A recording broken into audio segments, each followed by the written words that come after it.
Good evening and welcome to Science and Sorcery, the show where science communicators play Dungeons and Dragons to raise money for charity. My name is Dagmar Dervedven and I am your host and Dungeon Master for the night. And as always, I am wearing a fabulous cloak.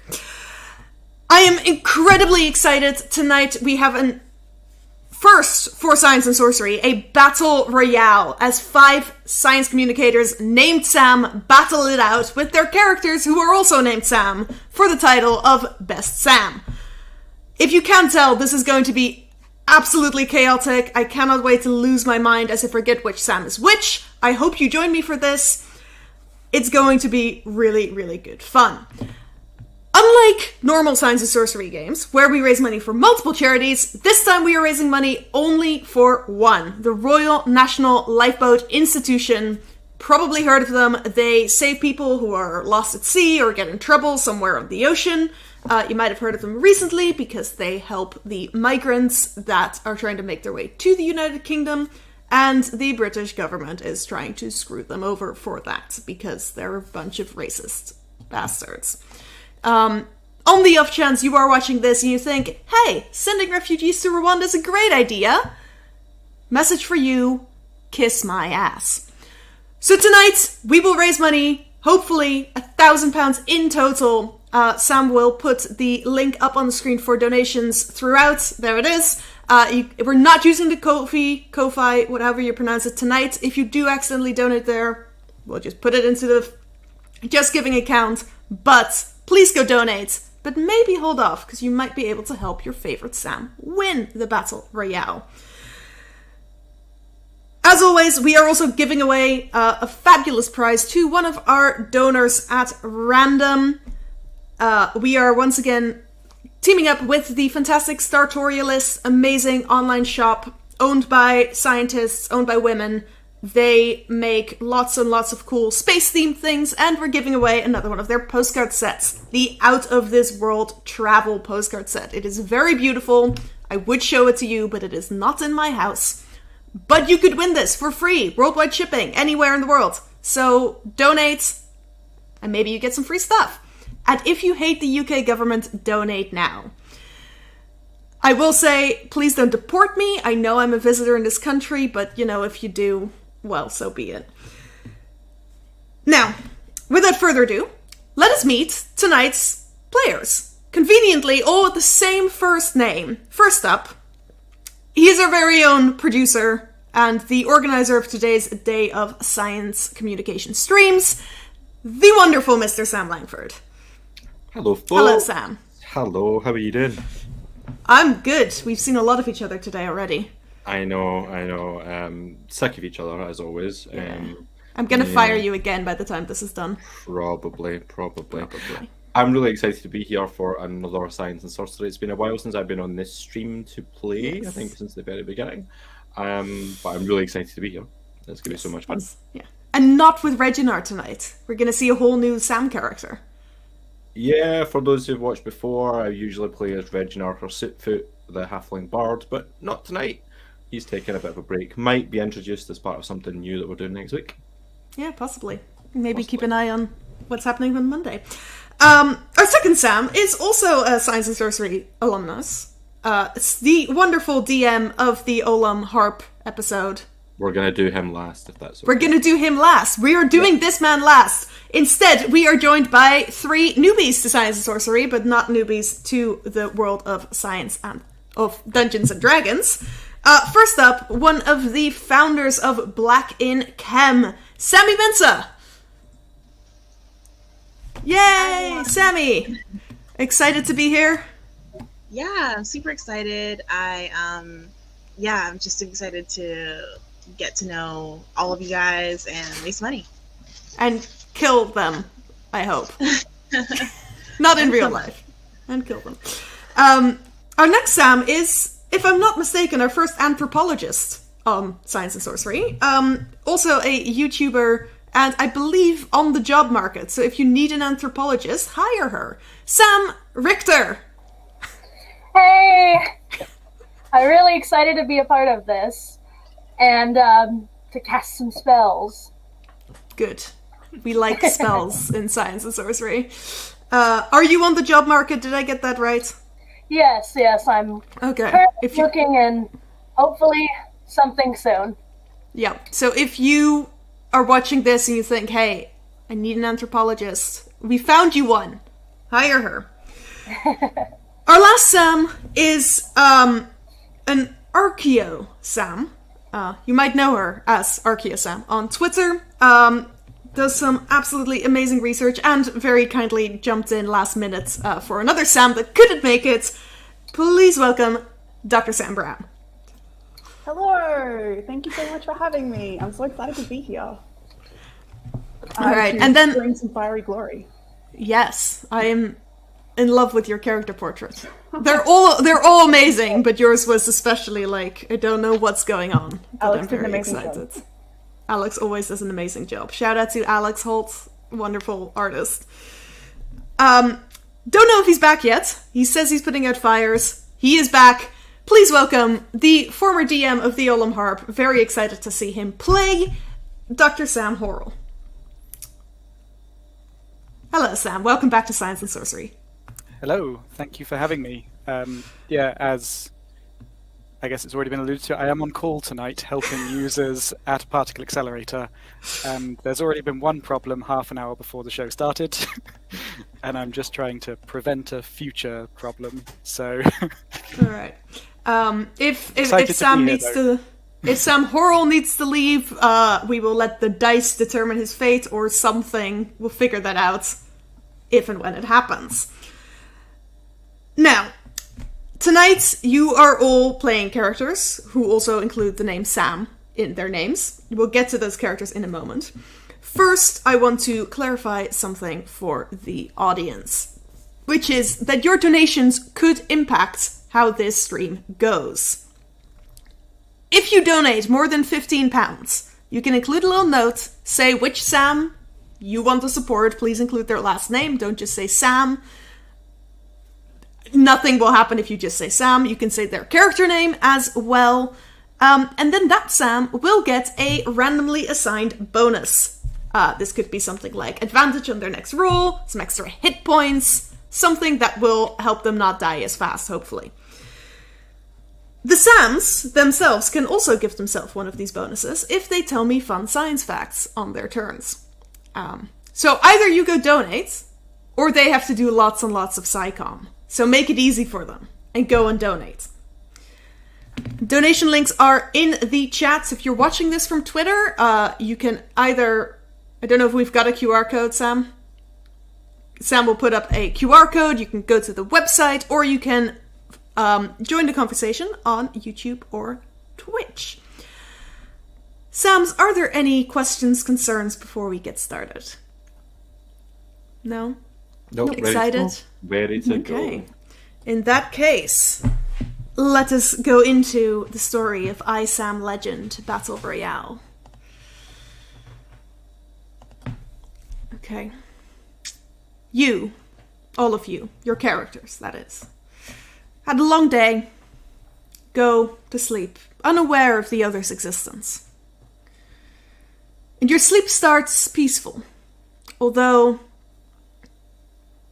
you begin to dream. And it's one of those dreams where you can't tell if you might actually be awake. But you assume you're not awake because, apart from one of you, none of you can really fly. And you're soaring over an endless forest, never ending, a sea of trees of various colors, sizes, and species. And this seems to go on for hours. Until suddenly you spot a break in the tree line, and you slowly come up onto a clearing. And as you look at this clearing from above, 20 feet above the tree line, you see a peaceful stream next to a campsite, a large hill with foliage, beautiful lush greenery, and a cliff where the trees end and only a small patch of land is left before it slowly tapers off into the rest of the clearing. top of this hill, you see a strange pillar, a few feet tall, shorter than you, probably. And as you look around you, seeing no signs of life, no birds, no creatures of any kind, not even wind rustling the leaves of the trees, you suddenly hear a faint zzzz as a red light begins to glow on the pillar. And as the glow intensifies and the buzzing gets louder and louder, suddenly out of nowhere, a person appears next to the pillar.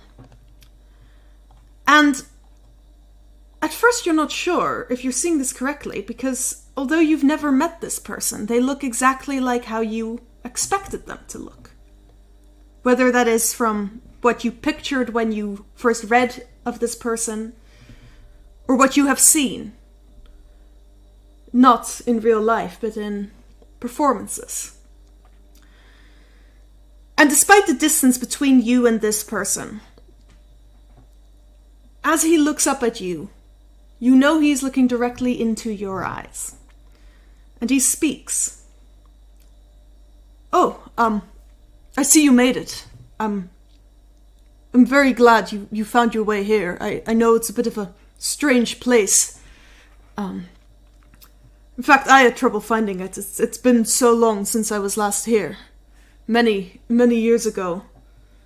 In my own Battle Royale, a fight to the death, to determine which of us was the best Sam.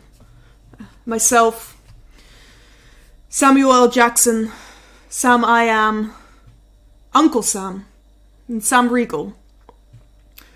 And in the end, I won, but, it would have been a close call if I didn't have so much experience from the war. And although it's strange to be back, it is necessary. I'm getting old, and soon I'll be traveling into the West. And then I won't be able to return here, so it is critical that tonight you fight the others I have chosen to succeed me in my title as Supreme Sam, so that soon I can go off and join my beloved Mr. Frodo in Valinor. I know this will be weird. I thought it was weird, certainly, but the deaths that happen here won't translate to your real lives. At least that's what I was told, and I brutally murdered several people, so I don't feel great about that if it's not true. I'll be watching the whole time, so you might get some help from me if I think you're worthy, but... well, I wouldn't have picked the 5 of you if I didn't think you were. May the best Sam win. And as the buzzing noise gets louder and louder, and the image of Samwise Gamgee disappears just as quickly as it had appeared in the first place, the buzzing seems to reach a crescendo, and you all suddenly feel a strange tugging sensation. Sam Langford, could you roll a d6 for me, please?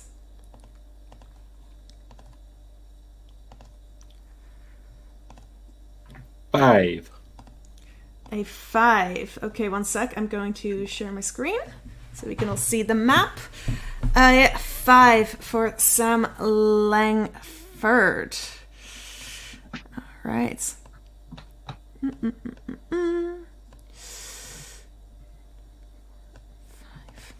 And Sammy Mensah, could you roll a d6 for me, please?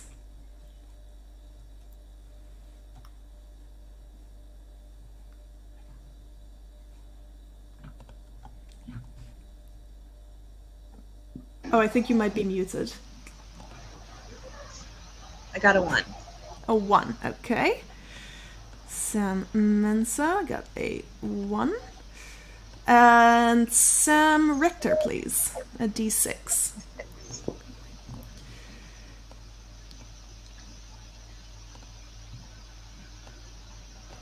I got a 5. Okay, a 5. Sam Brown. Okay. A 1. Okay, a 1. And Sam Horrell.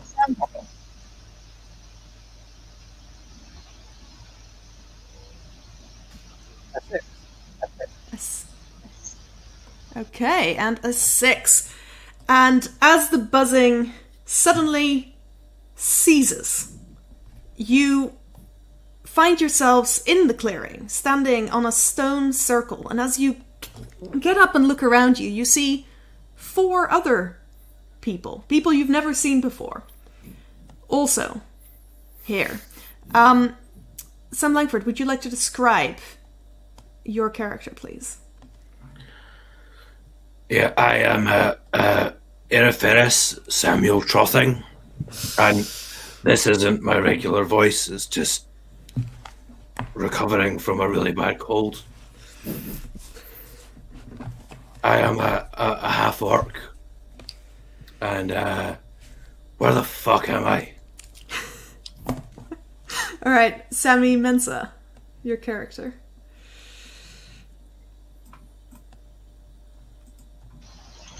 Okay, so I am a fairy warlock, and basic fairy attire. I have the ears, my current ears in real life. I'm missing one, so I'm pretty disappointed I don't get to wear them right now. But yeah, I've got ears with little same skin tone as mine, kind of like dark brown with ears with little accessories on them, and I am here to kick gum and chew ass, and I'm all out of gum, so.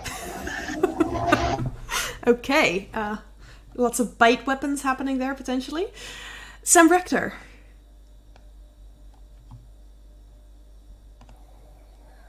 My character is Kamonin Sam, and she's a very well-trained warlock / sage, devoted herself to science and studying and scholarship, and just a really overachieving little bugger. And then decided that it was all too much for her, and so now she's traveling the lands as a bard, just trying to play her bagpipes and enjoy her life. And not quite sure how her and Squeaker the Bagpipes ended up here, but kind of just going over the terrain, trying to figure out where the best place to hide is. Okay. And Sam Brown. I'm playing Sam Oldering. She looks a little like a half-elf, except you can see she's starting to change. Parts of her skin are covered in scales, and her eyes are a bright yellow, and her hands are slowly morphing into a pair of claws. And she is looking around, checking everything that is flammable. A lot. You're in the woods. And Sam Horrell. Tonight I will be playing Reverend Samuel Robert Horrell II. He is a fine southern gentleman. You can tell by his crisp white suit and his fancy walking cane. He also has a shield on one arm. And you might notice skittering about his shoulders a little ferret, a little brown ferret with a nice little marking round his eye as if it's wearing a monocle. Fantastic. All right. And as you will check out your apparent opponents, because you were just told by a halfling that you have to fight to the death, could you all please roll for initiative? That's a 20-sided one. For those who haven't played in a while. I rolled a below it.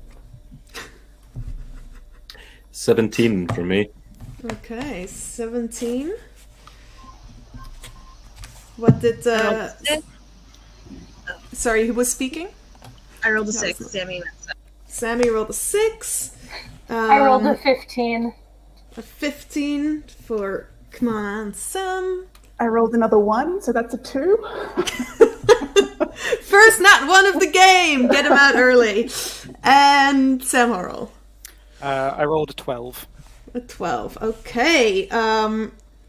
Definitely not cheating. This means that Sam Langford's going to be up first. Sam, you're looking around you. You are standing next to what seems to be a large patch of mushrooms. There are some corpses on the ground near you. And the closest person you can see is an older gentleman in a strange attire standing on top of a hill. I'd like to Try to remember the voice that I just did. It's going to really hurt my throat. Can I investigate the corpse on the ground? Yeah, you can make your way over there. So that's, you're gonna go over here to the cart. Can you roll a d6 for me again, please?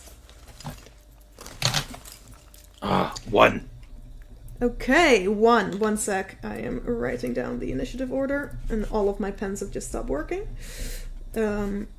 You step over the corpses. The corpses are just bones. They have been there for years, and you wonder if this could be those strange names the halfling mentioned. But as you look in the cart, you find a beautiful pair of boots. Stats for which I put into the private chat, Sam. So, you can put those boots on immediately if you like. Yeah, shoes. Yeah. Alright. Put them on. Yeah. Cool. You still have a bonus action if you want, and I think a couple of feet of movement. No, your movements, unless you get more than 30 feet, you are out of movement. Nah, I think I'll stop for that at the moment. Alright. Okay, that brings us to Commandant Sam. You are standing next to a fallen tree. There are a lot of trees behind you. Look like they might be a good hiding spots. And there's a campsite to one side.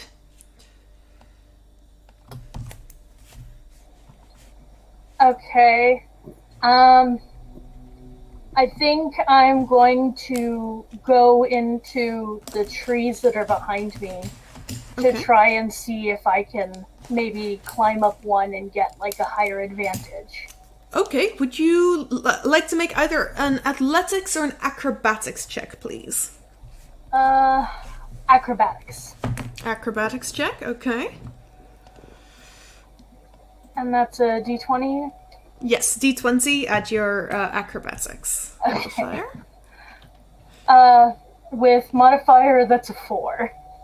Okay, you make your way over into the trees, but you're trying to climb up, and these trees don't seem to have any low branches, so you're just kind of scrambling at the bottom, trying to get a grip, and it's just not working.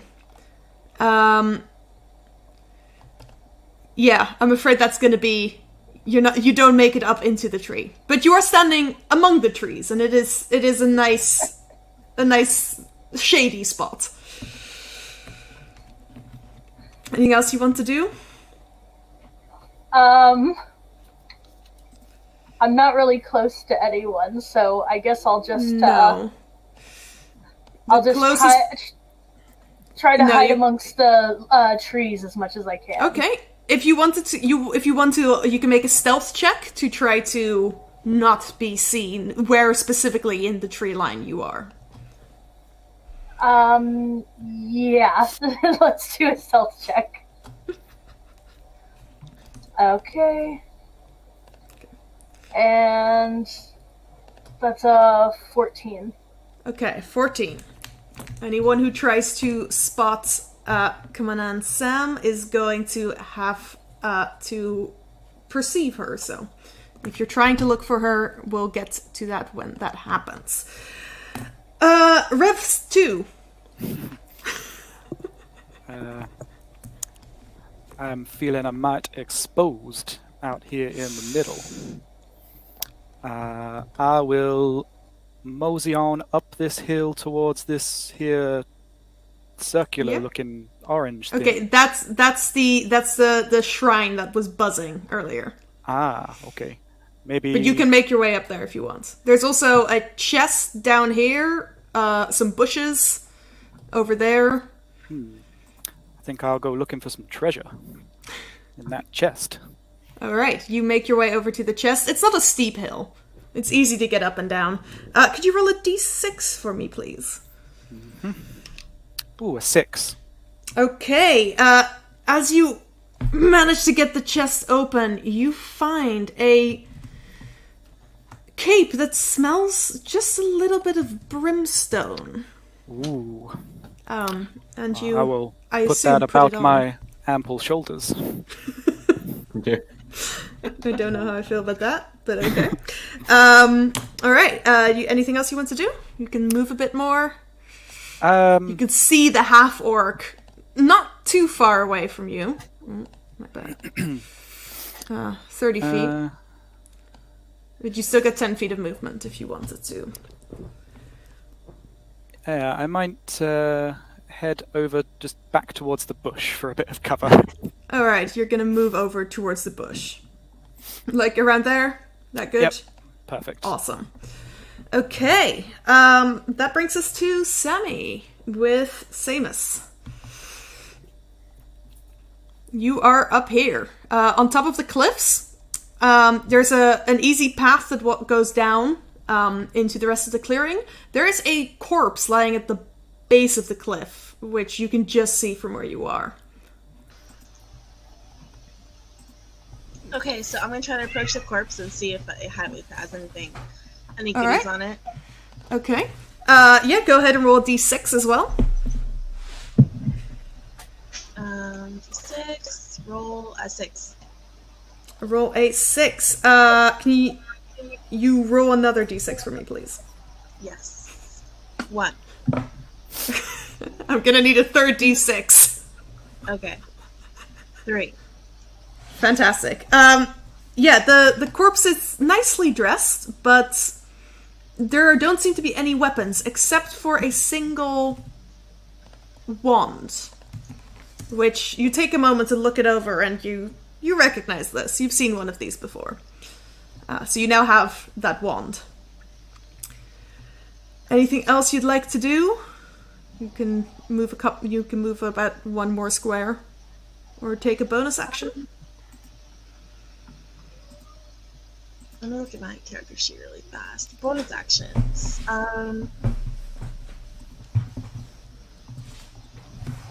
I think I'm good for now. All right, and that brings us, last but not least, to Sam Brown. Sam Oldering, you're standing close to the fork of the river, next to a campsite.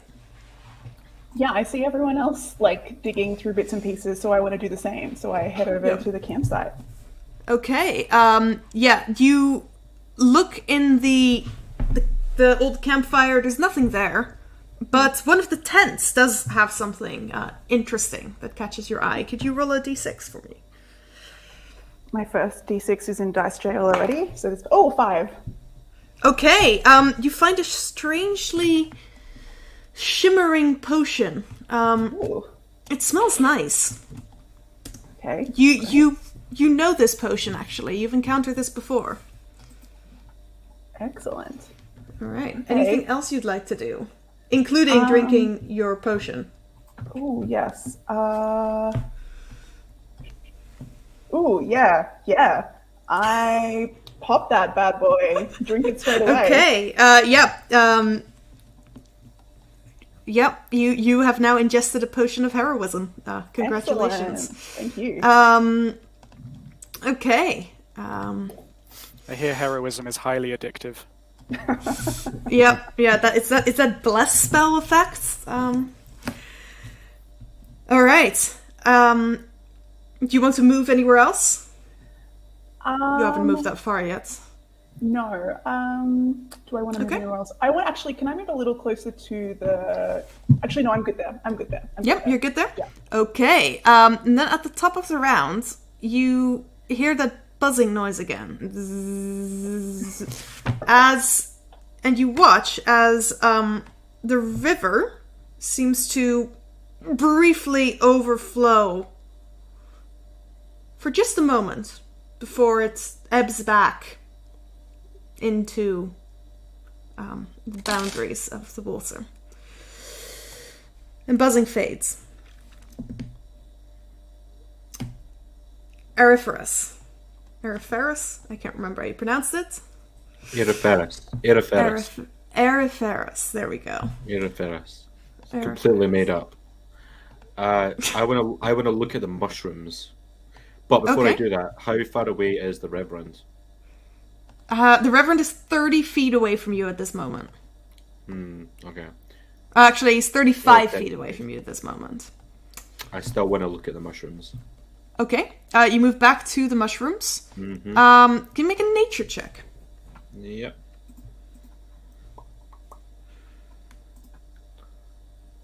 16.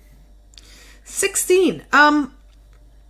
You don't really recognize these mushrooms. They're not like any you've encountered in the real world, and you think perhaps this is just a really strange dream and your mind is making up things that shouldn't exist.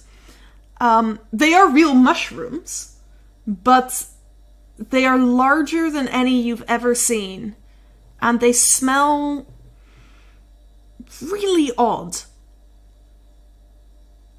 It almost burns off your nose hairs as you try to identify these mushrooms. I want to eat the mushroom. You want to eat the mushroom? Yep. Okay, could you make a Constitution saving throw? Mm-hmm. 17. Okay, you bite into the mushroom and take 5 points of poison damage, but manage to resist the majority of the poison effects. It doesn't feel good. You spit it out as quickly as you possibly can, and you realize that perhaps these mushrooms are not for eating. Okay, and then I'm gonna hide. I'm gonna hide in a bush. Okay. All right. You go into the bush. If you want to roll stealth check, you can. Yeah.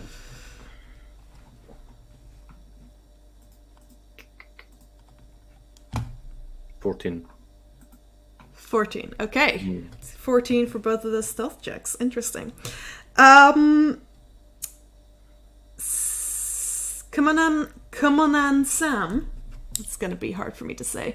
What would you like to do? You are hiding in a tree. Or among the trees. I think that Kamon and Sam is very curious about anything seemingly magical. Mm-hmm. And she saw the river ebb and flow, and so she's like, ooh, what's that doing? Mm-hmm. So she's gonna try to mosey on to the river. Yeah, you can get down to the edge of the river. You can get down to the edge of the river on this side. And the other side is trickier because there's a tree trunk in the way. Yeah, the side closer to the camp. Alright, you make your way down there. Go ahead and make a nature check or an investigation check. Whichever one you prefer. Okay, I think it's gonna be investigation. Mm-hmm. And 15 plus 2, that's 17. 17, okay. As you lean in to this river, you realize that it is absurdly clear. Clearer than any river you've ever seen before. And you look over at the broken bridge that sits next to you and realize that the wood seems to have dissolved around the edges, and you realize this isn't water. This is some kind of acid. Oh no.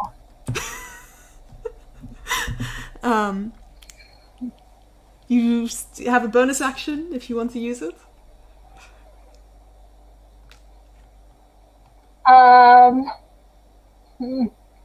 I guess I'm kind of curious what would happen if something fell into the river. Okay. So I guess I'm going to break off a branch of the fallen tree and drop it into the acid river.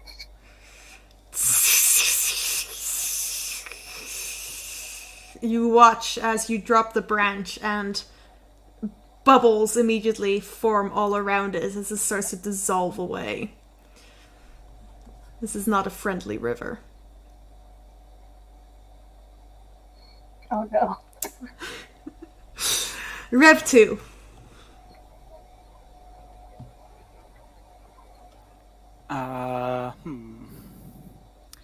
I think I will head over to that there shrine now.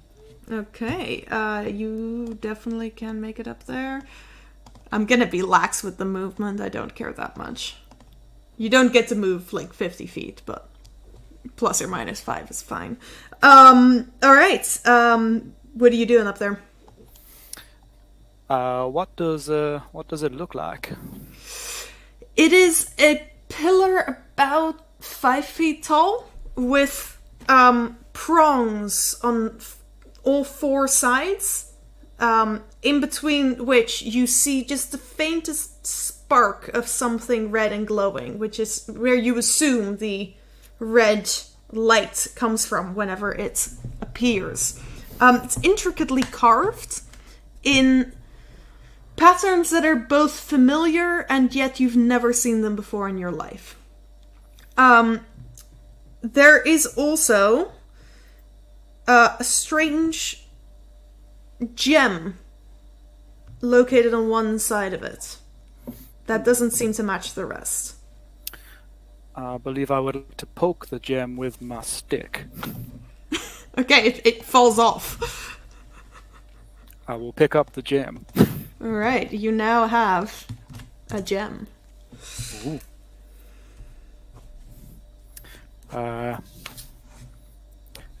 Can I see Eriferous? Is your passive perception higher than 14? Absolutely not. Then you think he went into that bush, but you're not 100% certain. My boots of Elvenkind are also keeping me silent, so no one knows where I was moving. Also, he has boots of Elvenkind, yes. You can see Samus. And you can see Kmona and Sam down by the river. Okay, I will turn to Samus.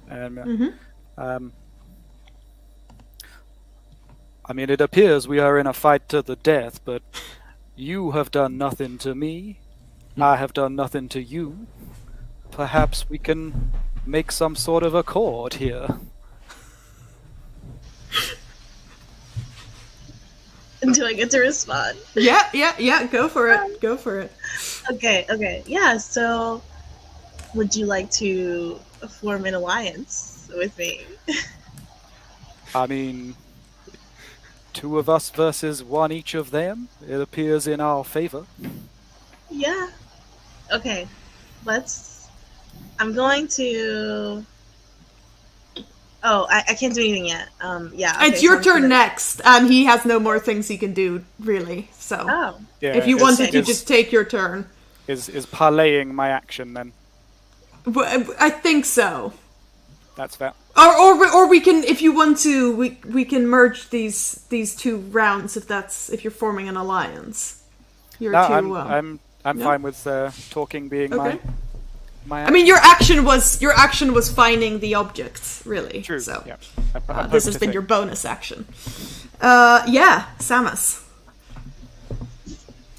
Okay, so can I walk down by the river and inspect the trees, bushes around the trees? I guess I'm looking for extra items. So around the fallen tree, you mean? Yeah. Yep, okay, you go over to the fallen tree, and inside the tree hollow, you find a strange-looking horn. A what? Horn. Oh, a horn. Oh, okay. Yes. Huh. Yeah. So you now have a horn. Hell yeah. Okay, so how about I'm gonna approach. I'm forgetting the other character's name who's next to the river. You The just say other Sam, but Yeah. which one? This Sam? So the one, yeah. Yes. So you still have a little bit of movement. Okay. Yeah, you can move a little bit closer, but you're not going to be able to get up to. Okay, I'm Come closer. on, Sam. All right, so you get up to there. Okay, great. I think that's it. for now. Okay. That brings us to smoldering. Would I've heard this talk of an alliance? You're a bit far away. You will realize they might be speaking to each other, but you're not sure of the details. Okay, I'm gonna poke my head up over the tent and yell, "What?" And ooh, I am going to move. I think so that I'm in between those two, but above the tree. So just so I can. Okay. Keep my So distance. around here? Yeah, maybe a little further back, if that's okay. Yeah. Yeah, can, yeah. Yeah, we can get you over there. Fire pit. That's just a stone circle. That's Great. Harmless.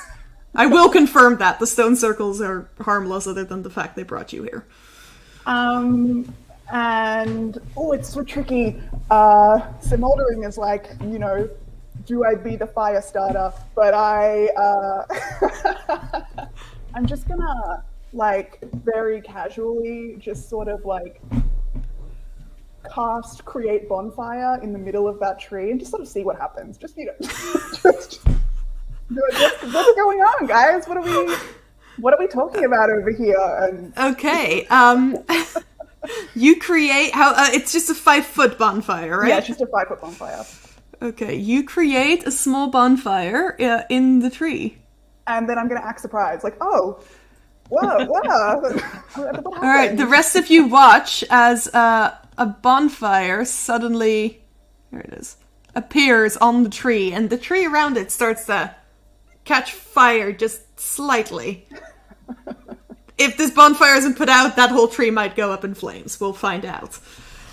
And then I'll just wait and see what happens. Cool. Okay. Top of the round, the pillar flares again. And once again, you watch as the river starts to flood. I need come on Sam to make a dexterity saving throw, please.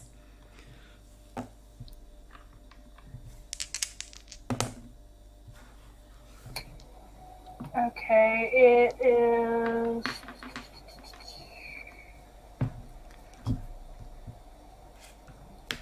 14. Okay, as you realize what's happening, you manage to step back, but one of your feet does get caught by the river. You take 4 points of acid damage. Oh no. I say, we're really in it now, Squeaker. And I hug my bagpipes a little bit. Fantastic. Ferris, you are in a bush. That's my natural place to be. Since I've eaten that mushroom, my throat is a lot better, so this is my natural voice now. Because otherwise tomorrow will be awful for me. The Sam in real life, not the one. How far away am I from the Reverend? He is up a hill slightly, but we're not doing trigonometry, so we'll say he is still 30 feet away from you. Okay, I would like to fire my crossbow at him. Okay, go ahead and roll an attack. Right. Are you any class of rogue? No, I am not. Okay. I am not. Oh, that sucks for you. I know. Remind me the dice for that. I'm just figuring out what D20. Yeah. Attack D20. It is 11. Okay, what's your AC, Rev? No, higher? Do you want me to... You don't have to tell us the AC, you can just say if it hit or not. It misses. Okay, so, you... Maybe you notice as a crossbow just lands a few feet short from where you're standing. Seems to have come in the direction of that bush. Well, that bush appears to be firing upon me. How rude. Alright, anything else Araferis wants to do on this turn? I'm trying to think, what else is around me? I've looked at the mushrooms, I've looked at the cart. Yes. There is the river. There is a broken bridge across the river that leads to an area with another one of those stone circles. Yeah, I've got distance enough to move over to that stone circle. I don't think you'll make it all the way, but you can come up to the river. Like to the bridge. I'm worried about that river that's coming up the top of every turn. What is there's like a thing, there's a bush north of me, and then there's like a no to the right. To the right. Yeah. Here. Yeah, there's a chest as well. Yeah. But... Can I reach that? Yeah, probably. Yeah, you can get to that chest or the bush. Yeah. No, I'll go to the chest. Okay. This chest has already. It is open. It has already been emptied. Ah, bollocks. I was. That's fine. That's fine. I would. Oh, sorry. Did you not want to go there then? No, it's fine. I will arrive there and go. Ah, bollocks. And okay, that's me. Cool. Come on, Sam. You've got acid on your foot.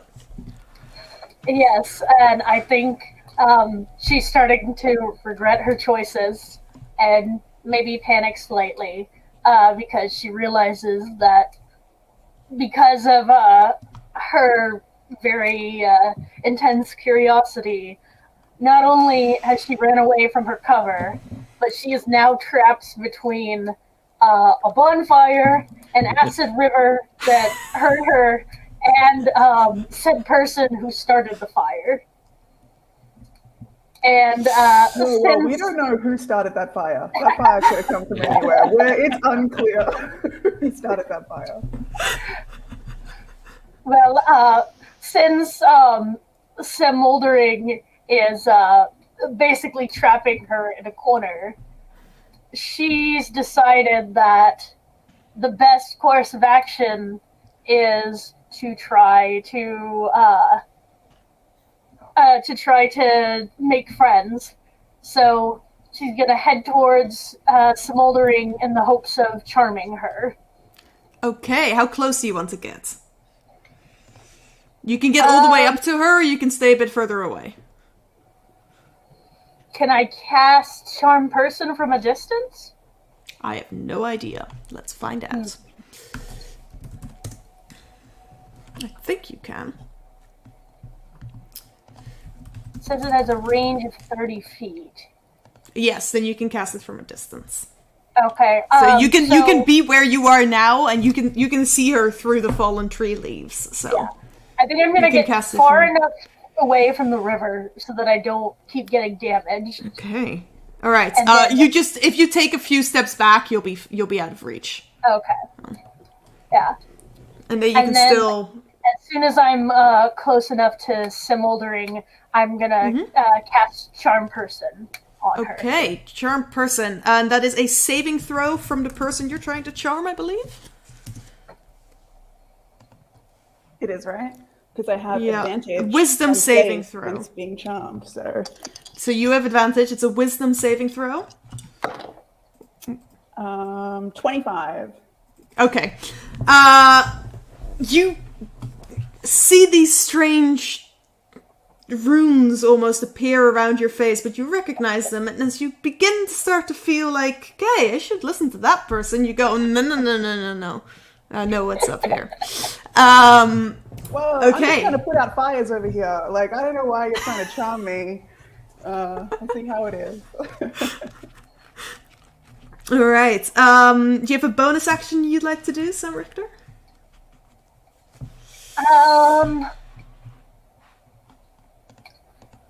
I guess knowing that my charm didn't work, I've decided that my next best course of action is to run to the tent that I'm nearby, if that's Okay. possible. Yeah, absolutely. So You want to go I'm gonna run- inside it or just near it? Yeah, I'm gonna go inside the tent and Okay. partially for cover and partially to see if there's anything in there. All right. There is nothing in of use in there. There are some old camping gear, but nothing that appears magical or and could be used as a weapon. Unless someone donates £50 to the RNLI right now, in which case I will put something in there. Okay, that brings us to the Rev. The Reverend. Someone tried to shoot you. So can I see Eriferous? Currently, if you move up to the edge of the hill platform thing you're on, you'll be able to see him. At this moment, he's got about half cover, just because he's below you.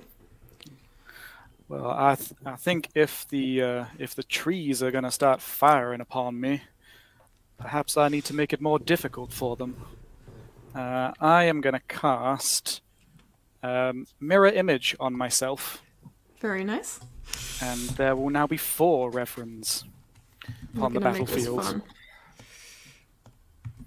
What's better than a game with 5 Sams? A game with 8. It's not, but I like what you're trying to do. Okay. Yeah. Suddenly there are more strange men dressed in white suits at the top of that hill. Each with a little ferret on him.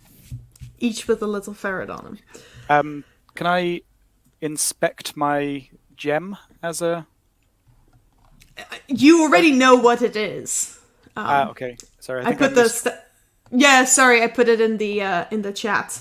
It's a gem of brightness. Yeah, I think that will be it for my turn. Okay. All right. Sammy. Samus. There is a bonfire that's appeared.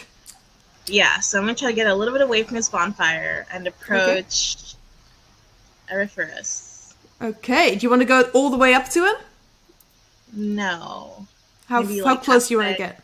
Yeah, so you can get to about there? Yeah. Not too close to the river, though. About there? Yeah. Thank you. And I think I have a question about my Horn of Blasting. If I use it now, I mean, I saw the whole thing that this guy tried to attack my alliance member, right? Yes. You wouldn't have seen that it was him, but you might have noticed that the Rev was being attacked. You wouldn't necessarily have seen who it was, but Eriferous is the only person you've seen in that area so far. Okay, so I'm just gonna try to use my horn.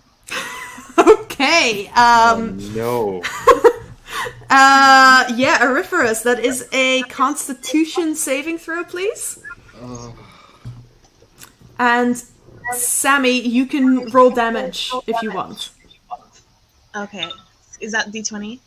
No, the damage for this one is 5d6. Fuck. 5d6. Okay, so do I just list off all the rolls? I think, depending on the virtual roller you're using, you should be able to do them all at once. But otherwise, just add them all together. Oh, add them together, okay. Yeah. What did you get, Sam? 6. Yep. That's not great. No, it's not. 18? Okay, 18.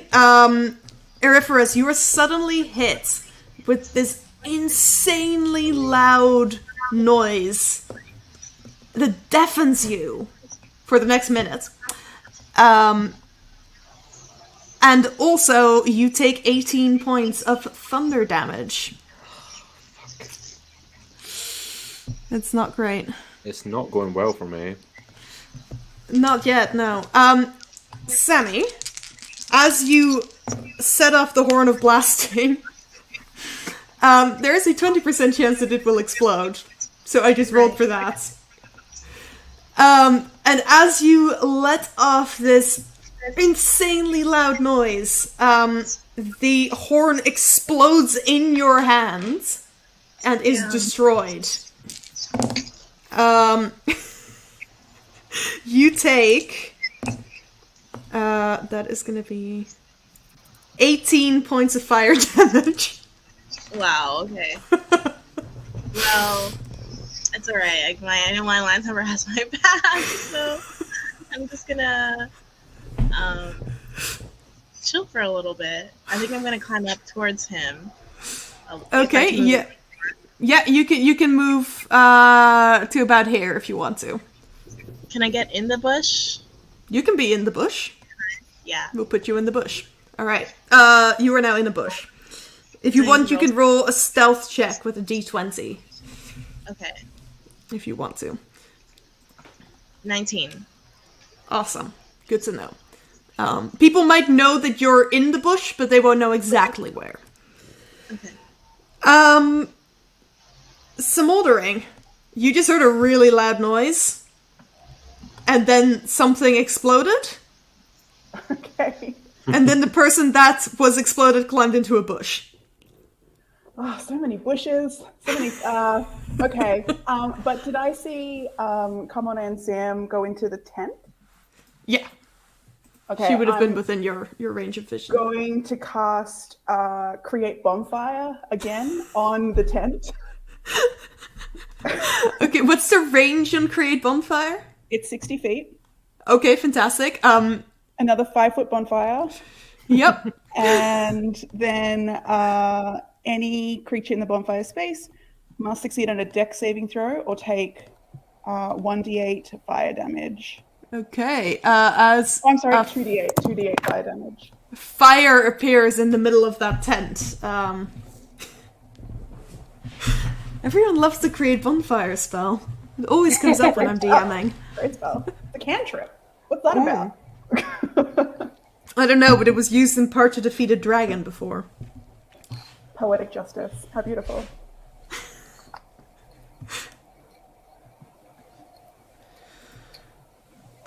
Okay, so I'm assuming I need to do a dexterity saving roll then. Yes. Yes, dex save. Okay. And it's a 20. Natural 20! Amazing. Okay. Well, okay. Well, you still take half damage. So, how much damage did you roll? I don't think they do. I think she just succeeds. Ah, okay. So you managed to leap out of the way as the tent around you starts to go up in flames. And I'm gonna move and start heading over towards the cliffs. Okay. Not You going can up then? get... you can just get to the base of the cliffs this turn. Great. That's great. Cool. So you're at the base of the cliffs. All right, top of the round.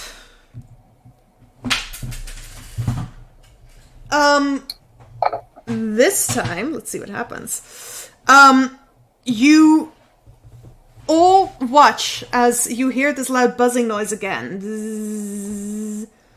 Oh, and he's not here right now, but the good Reverend is gonna have to give us a dex save when he gets back. So oh, there you are. Sam, you missed something. It's a good time. I was listening. You were listening. All right. Can I get a dex save from you as lightning strikes down onto the top of the hill? Well, I got a grand total of 4. Okay, that's great. Where are my dice? There they are.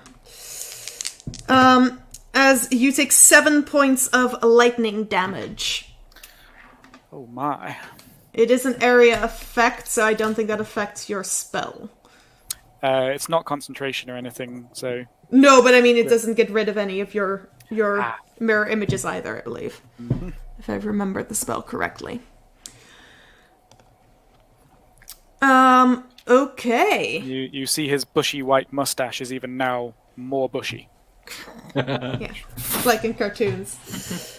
Alright, as we go into the third round, that brings us back to Eriferus, who is deafened. So I'm deafened, but can I see where Samus went into the bush?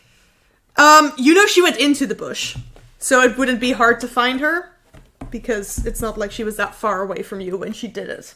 Yeah. I'd like to try and attack in there if possible. Yeah. I would like to cast Ice Knife. Okay. On... Yeah. We'll say that Samus has a half cover because she is in the bush. So that is an additional, I believe, +5 to your armor class. Let me double check this. But I'm pretty sure that is correct.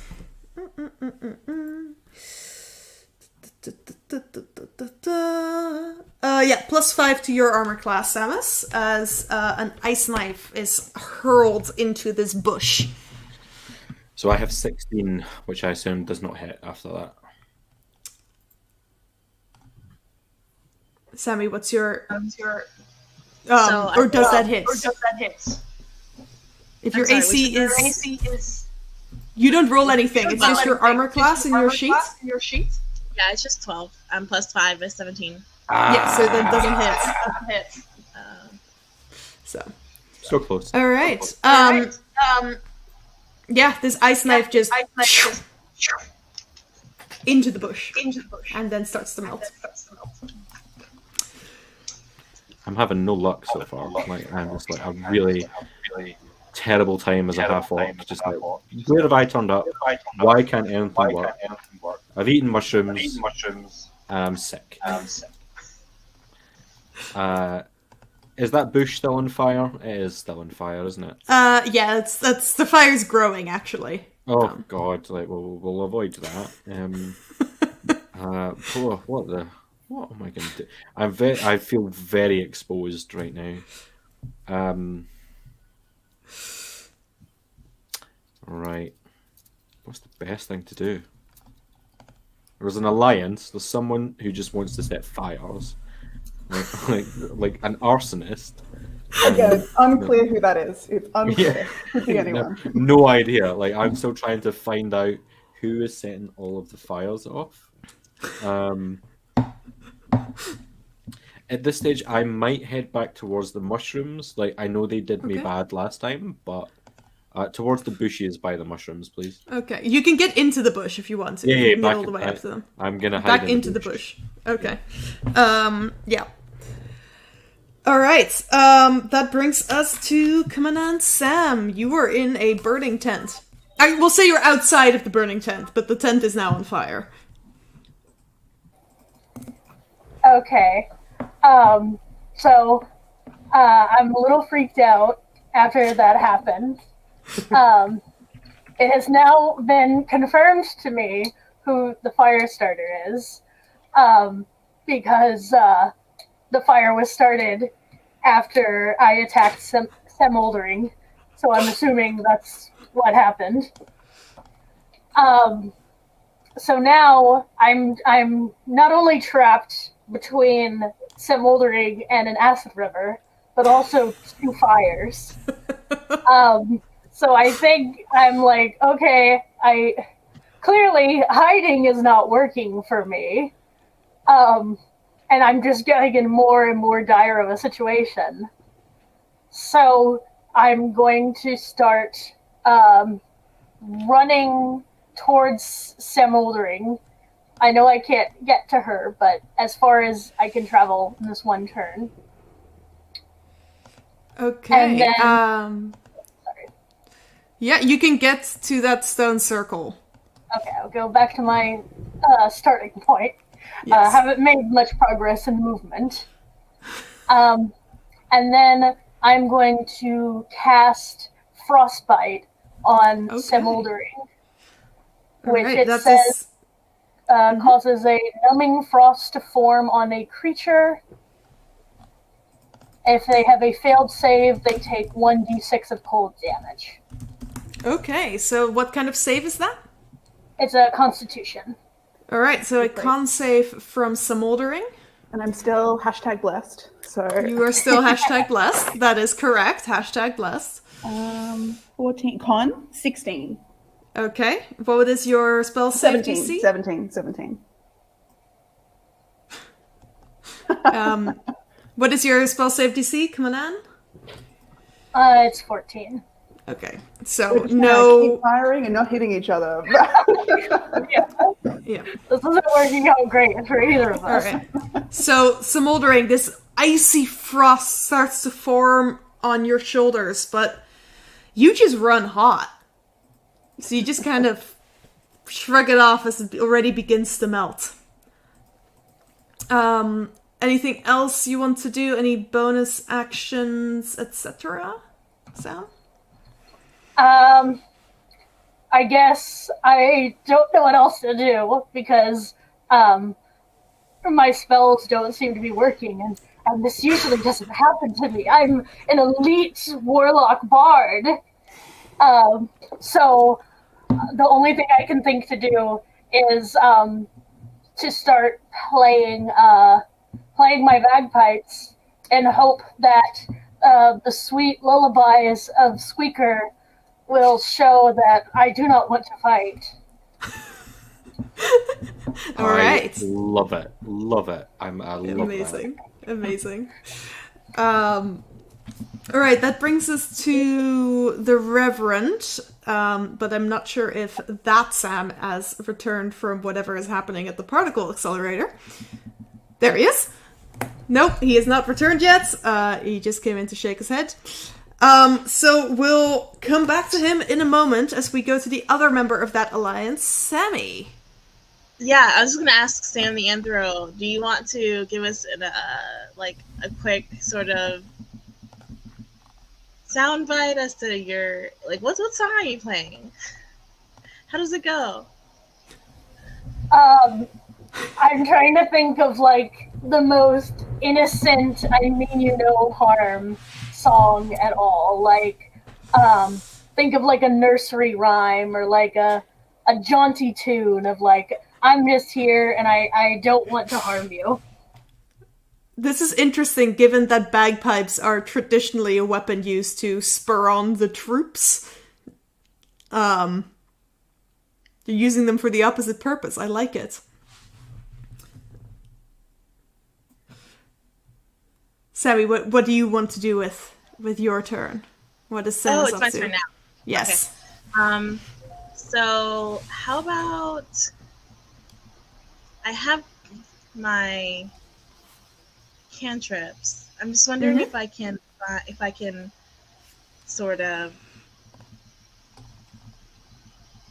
I'm deciding between getting closer to Sam, the Reverend, or the Rev, or kind of maybe attack somebody. You did just watch a whole bunch of lightning streak down and hit the Reverend. Oh, true. So that could influence your decision, depending on how you feel about being hit by lightning. Maybe I can help them, but okay. And I give a science fact for an extra bonus, or yeah. If you've got a good science fact, hit me with it, and we'll see what you get out of it. Okay, this one goes out to Chris Hogan.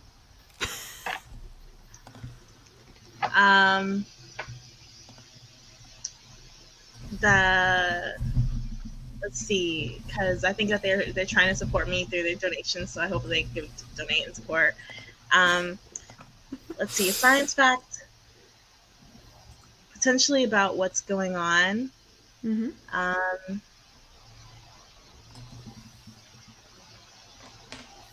There is the mirror image spell, which is really cool. There has been research showing. I'm a material scientist, and there has been research showing materials that can kind of bend light around them that work like and in Harry Potter how they have the cloak of secrecy or something like that. Yeah. So there are certain materials that can actually potentially do that by bending light around it. I think one of them is, God, I can't remember right now, but so many science facts just. That is already a cool science fact. I'm gonna give you the bonus. Cool. So you get, I rolled my d4, you get advantage on your next roll. So that could be attack or a saving throw. Nice. Or an ability check. Yes, and friendly reminder to those watching, if you're rooting for a specific person, you can make a donation if it's more than £15. They get a bonus that will be a little bit better than what they'll be able to get through their own actions. And so, what would you like to do now? With my turn, I think I will potentially. I'm seeing if I have any healing for myself. Okay, you have a healing potion. You should all have access to one healing potion. Okay. Do I know how much it? Yes, let me double check. I believe it was a greater healing potion, which is. I should have written it down in my paper. Let me double check.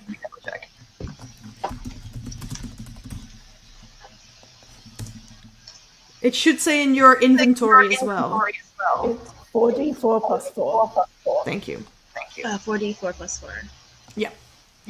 Okay, so I think I'm going to consume that. So let's go and roll a 4d, right? Four-sided dice. Plus 4. So 12, and then with the advantage from. So you don't get advantage on this roll. It's only on a d20 roll. Oh, okay. All right. Yeah. So I'll heal 12. Yep. Cool. So you heal that. You still have your action. Okay. I'm going to. I have my poison spray, right? Yes, you do. Really fast. Sorry, I should have done this earlier.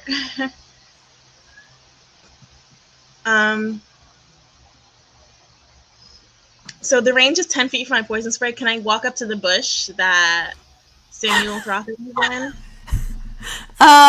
Yes, you can. All right, so 10 feet. You'll get up to the edge of the hill.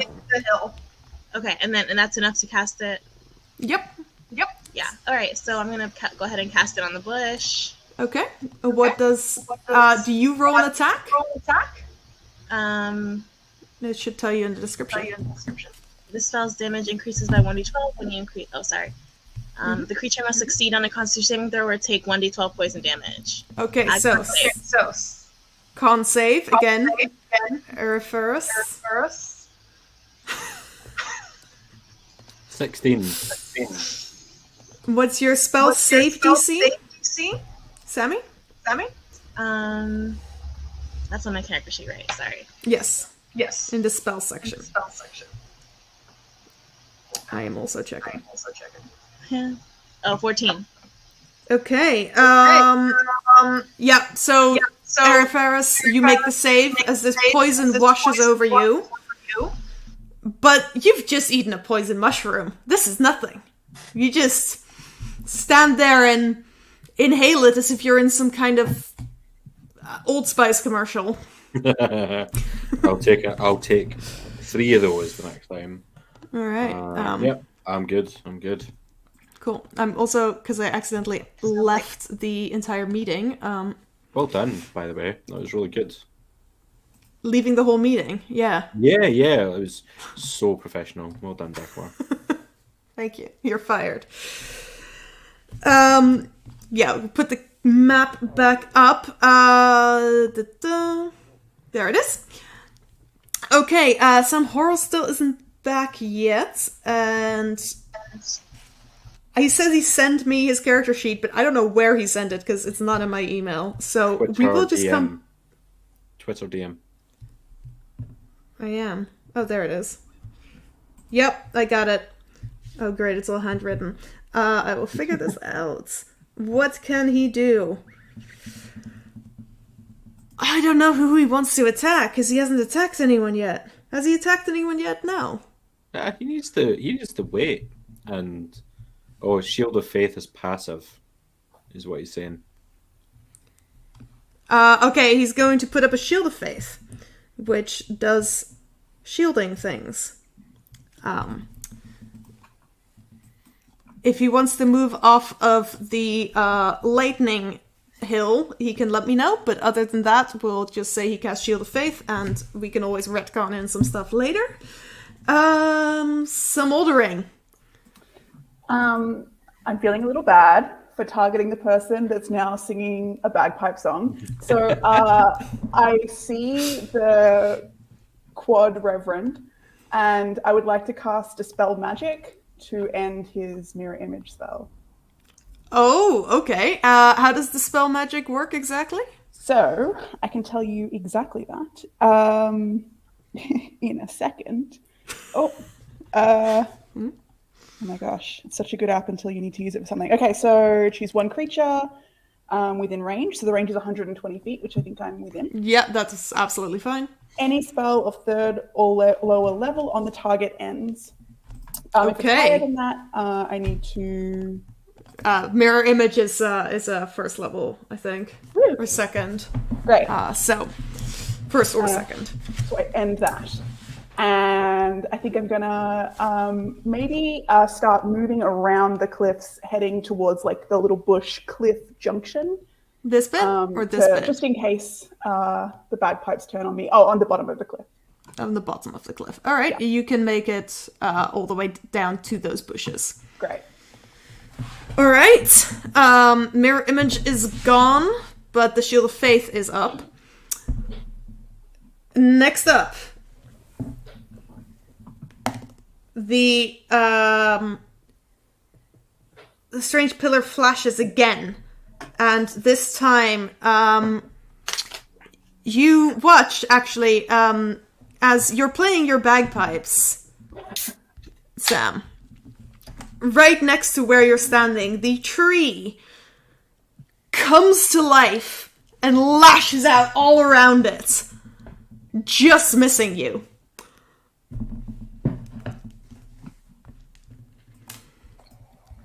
Alright, top of the round, Auriferous. Oh, I was just gonna say, as that happens, I say, why do all of the nature things seem like they want to kill me? Did I piss off Pan or something?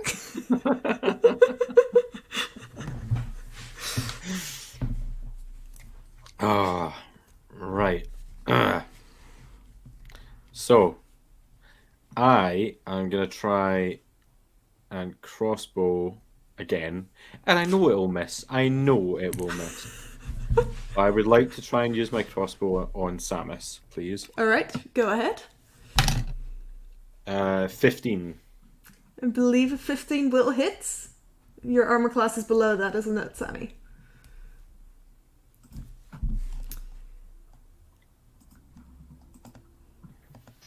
Yeah, my armor class is 12. Yeah. Okay, so, Sam, go ahead and roll some damage as Samus, this crossbow shoots out of the bush and embeds itself in your calf. Dang, a bit painful. I rolled a 1. Wait, D20, right?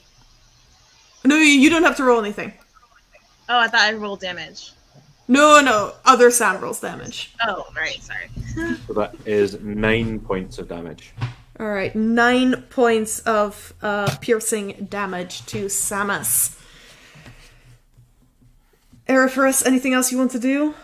I just kind of chuckle to myself. Like, finally, something's absolutely working. And then I just hunker down. I'm going to wait. I'm going to just hold down. Okay. Alright. Coming on, Sam. The bush is angry. The tree is angry. But it has quieted down. Okay. I think I have decided that the trees, in general, do not like me. I have upset Pan or some tree god somehow. Maybe they don't like bagpipes. And I think I'm going to go to the edge of the hill, trying to stay away from the trees. Yep, that's fine. You can do that. Um, Zoom in a bit so you can see the details a bit better. and Over here right now. I feel like I should attack someone, but I don't really have a reason to attack anyone.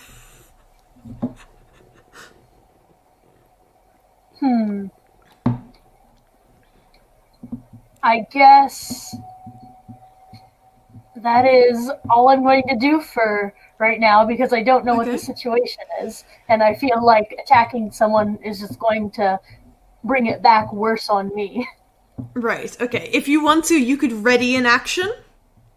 In case, someone attacks you, you can say, then I want to cast this spell or hit them with an attack.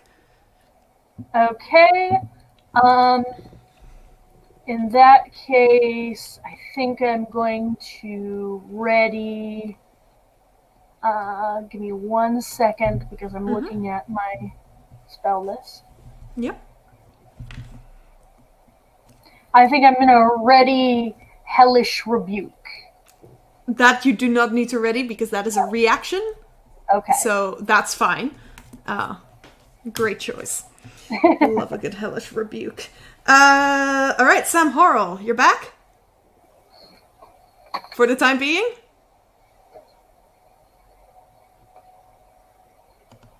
Hello. You... Yes. Hello. Am I alive? What's happened? You are alive. Your mirror image has been dispelled. Oh, sad. But your Shield of Faith is up. And I did not move you, but if you wanted to, you can move double on this round. I might just fly directly up 30 feet. I will click my boot and take to the skies. Alright, let's give you a little symbol for that. Super Reverend. And I will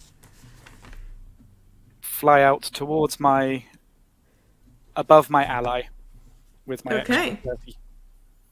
Yep. Well, I'm gonna put you next to her, but you are above her. Alright, anything else? How far away are the red-headed one and the purple-headed one? I mean, you are 30 feet above from each other. From each other. 25 feet. Yeah, why not? Let's throw a fireball in the Alright, before we do that, Sam Oldering, you've had some support in the donations. So you get, you heal. I am at full health, which is alright. Then you have 6 temporary hit points. Thank you very much. So thank you for that donation. If you want a certain Sam to win, make sure you go donate. Now you can hit them with a fireball. Okay, so I believe that is a dex save, isn't it? Dexterity save from Commandant Sam and Sam Oldering. Natural 20, so that's nice. 26 total. Okay. I'm guessing that's above your spell save DC. Yes, it is a 15 to save. Alright. Okay. And I got a 12 plus 3, which is a 15. Okay, so you both take half damage, but you still take damage. Of 8d6. A d6? Yep. Oh dear. 6, 12, this isn't gonna be good. 18, 22, 27, 29, and I need to roll 2 more dice. 32, 35 halved points of damage. Okay, that is going to have to 17, I believe. Sounds about So right. 17 points of fire damage to the both of you. As this fireball comes careening from the flying reverend in the sky. I bring holy fire. I was probably Is that asking how for that.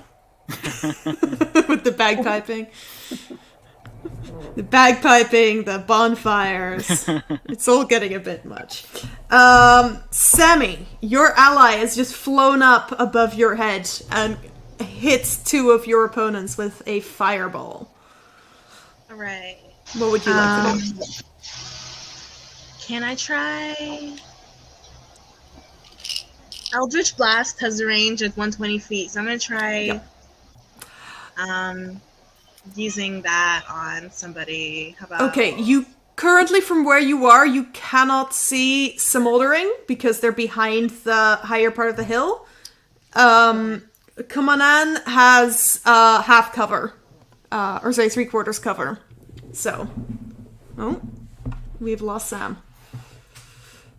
Which one, you ask? Good question. Okay, sorry about that. That's alright. So you could, if you wanted to move, you could move to try to get a better vantage point to hit either of them. If you were up on the hill, it would be easier. I'm gonna move just like where the stone is, the circle stone, and try to hit. Kumanan? Okay, Kumanan, you have half cover, so it's a +2 to your AC. As Sammy rolls an attack, d20, plus your attack bonus. Your spell attack bonus. Okay, so that's...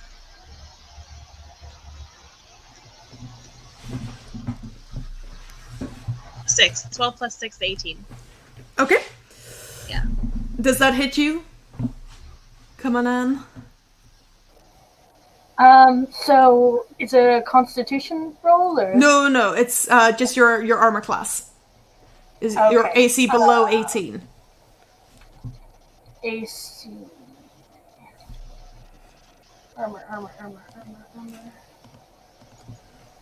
I have light armor, so I'm assuming that. Oh no! Okay, there it is. Yes, my armor is 10. Okay. Are you wearing? Or do you have your armor equipped in D&D Beyond? If that's where you're looking. I assumed it was. I didn't equip it, so. Okay, so equip your armor. We'll say that was equipped. Oh yeah. Also, I have been reminded by Chris in the chat. Sammy, you can roll the d20 again to see if you get higher because you had advantage on this roll. Oh, okay. From your previous Psychon fact. Thanks, Chris. You're keeping us right. Yeah, thank you. Stick with the 2 the second time. So let's Okay, so yeah, we'll stick with the 18 then. What's your AC with your armor equipped? Is it above 8? You can just say if it's below 18 or not. It's below 18. Okay, so you're gonna take a full Eldritch Blast, which is going to, because you're 7th level, Sammy, you do actually do 2 beams of this spell, so roll 2d10. And for the damage. Alright, 8.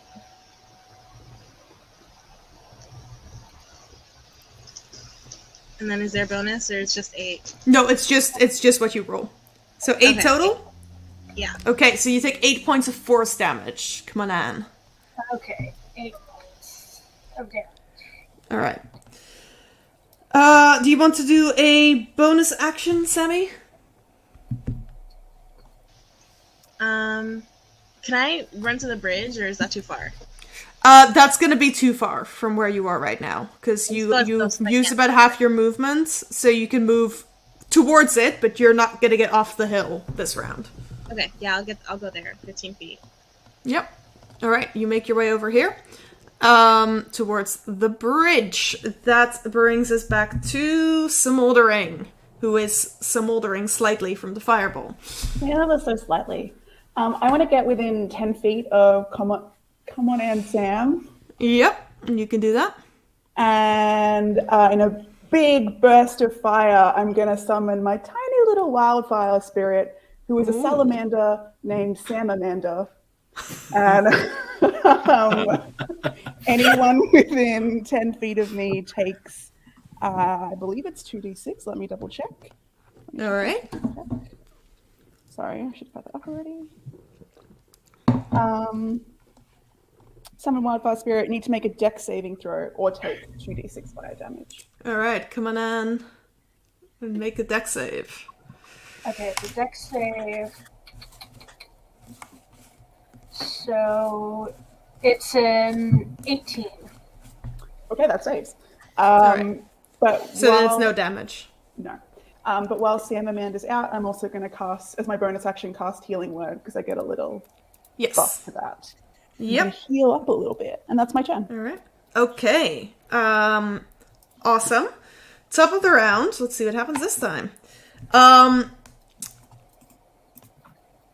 Airferus, you watch in horror as the mushrooms which you tasted earlier suddenly emit a cloud of gas that just rises up from them straight into the air and slowly dissipates. Is that it? Is that all? That's it. You're not in its range. Yeah, okay. They're just gonna go and now it's your turn. Yeah, you made that sound like it was gonna be a lot worse than it was, and it was just they just went and nothing happened. For now. For now. Yeah. How close is the Reverend? Oh, 10 feet. Yeah, okay. Right. What am I gonna do? I think that I'm gonna use my tan bag of tricks at this point. Okay. I'm gonna pull a fuzzy object from it and throw it 10 feet towards the Reverend. Okay, you can do that. And then D8. That will give me... Oh, I'm really excited to see what this is going to be. It is... A baboon will appear. So yeah, a baboon appears, and I now have that as my... I don't know what to call this baboon. If anyone in the comments or wants to... We're going to say this is a baboon. It is not a baboon. But we're going to call it a baboon because I have no baboon icon. Because why would I expect a baboon to suddenly show up? If anything, it should be a saboon. I also don't have icons for that. So the baboon is a friend of mine now, and it can act on my turn. Okay. And I can use a bonus action to tell it what it does, basically. Okay, what is the baboon gonna do? I'm gonna find out what it can do. I have no idea what it can do. Baboon's basic rules. If it helps your decision, I am 30 feet up in the air. Yeah, he is 30 feet up in the air. That is true. I forgot about that. This is when I find out that the baboon can leap 60 feet in the air. That is not a science fact. In fact, I might have to deduct hit points from Sam for that. I didn't say it was a science fact. I said this is when I find out that it can leap 60 feet in the air. How far away is Samus from me as well? Just Samus is from the baboon 15 feet. Okay, and the baboon is not going to do anything just now. It's just chilling on the hill. Yeah, it's just okay. having to sit down on its giant swollen butt and just kind of waiting. Wonderful.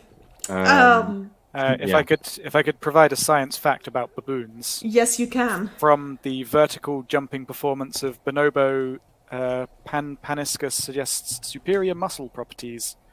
And this is from Schultz et al. 2006. And that's that they have jump. I just googled it. Yeah. Yeah, okay. Fun science fact: most science facts come from a quick Google. I thought that They you do. genuinely really knew a lot about baboons off the top of your head, though. They reached But heights Google- of above Yeah. 0.7 meters. That's not 60 feet. That's also a science fact. But I mean, like, what you mean there, though, is that they reach heights of, as in they grow to heights of about 70 centimeters. No, they can jump. They can't only jump 70 centimeters. I have seen baboons, and if you told me that they could only jump 70 centimeters, I would believe you. You know what? I will give you advantage on your next roll for that, Sam. Nice. Googling science facts is permitted in this game. Okay. And with that, we come to Kaman and Sam, I believe. Unless you wanted to move, other Sam. Nah, I'm fine. Cool. Kaman in. Okay. Well, everyone's attacking me all of a sudden. Yes, they are.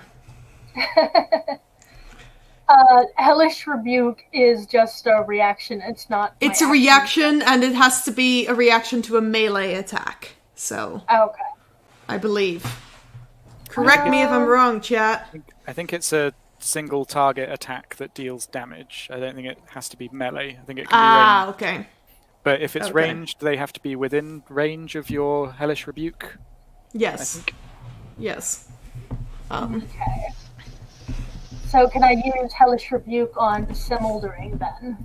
No, because it is a reaction, so... Wait, did Smoldering hit you with an attack last time? I have yet to hit you, even though Yeah, I 'cause have tried I- so many times. She's tried, but she has failed so far, so that's not gonna be possible. Okay. Can I reach the Reverend from where I am then? That depends on the range for whatever it is you're trying to do. He is currently 40 feet away from you and 30 feet up in the air, which, if we do trigonometry, is a lot. I refuse to do trigonometry on this That's stream. probably gonna be a little too far. So then I'm going that big bush on the hill with like the Yep. blue and red dot. Yep, Can I this run one. to that? Yeah, you can get up to that bush if you want to. Okay, so I'm in the bush, Yep. and then I'm going You are to. 15 feet away from Samus now and 25 feet away from your friend Smoldering. Reverend is still quite far away. Also, there is now a baboon. Just cause there's a baboon. Every Science and Sorcery game, we have to introduce a random animal, and the audience gets overly attached to it.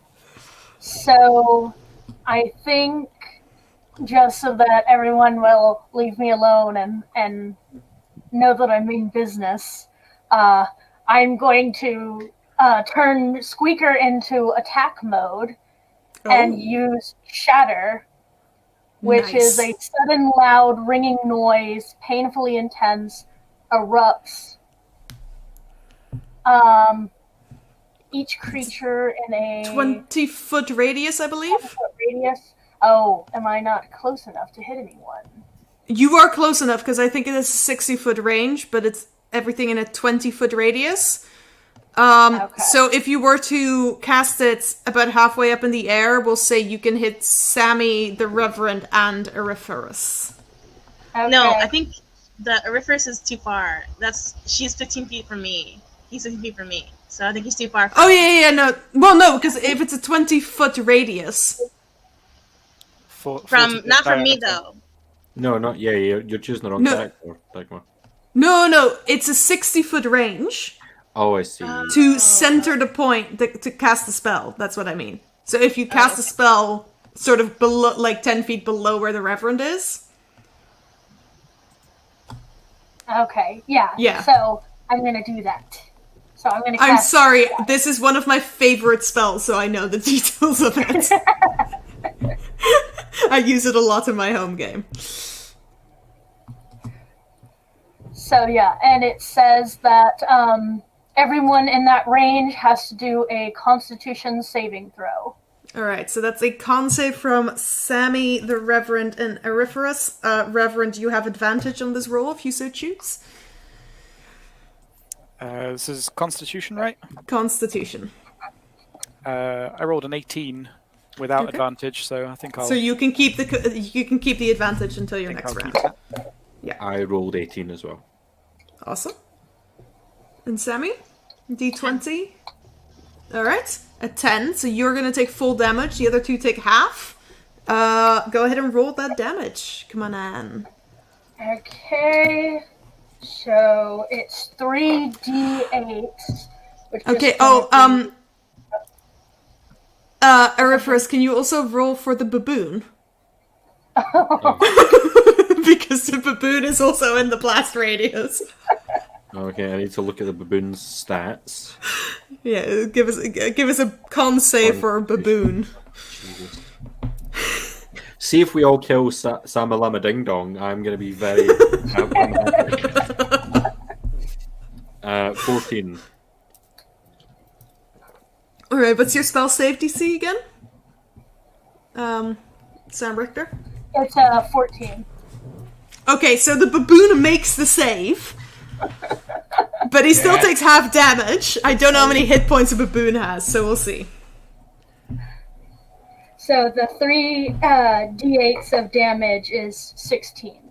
Okay, half so of that would is... be- Yeah, 8 points of damage to the Reverend, Auriferous, and the baboon, and 16 points of damage to Samus. Does my mage armor do anything with this? No, so this is an area effect, so Okay. mage armor won't help. Because this is a very loud noise, essentially, that just kind of shakes you down to your core. I think something might be going wrong with the particle accelerator. I think it's the bonfires in the background have set off an alarm. Ah, gotcha. Yeah, speaking of the bonfires, they are actually getting larger.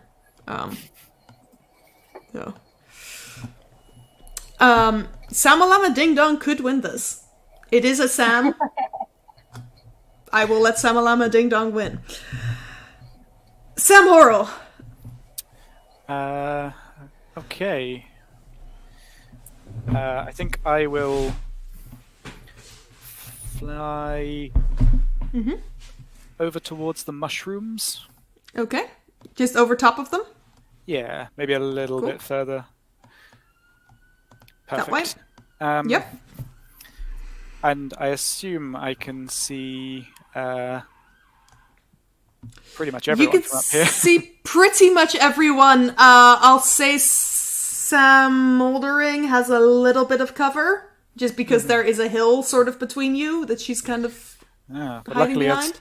as a warcaster, I ignore 3/4 cover. Well, that is a great thing to be.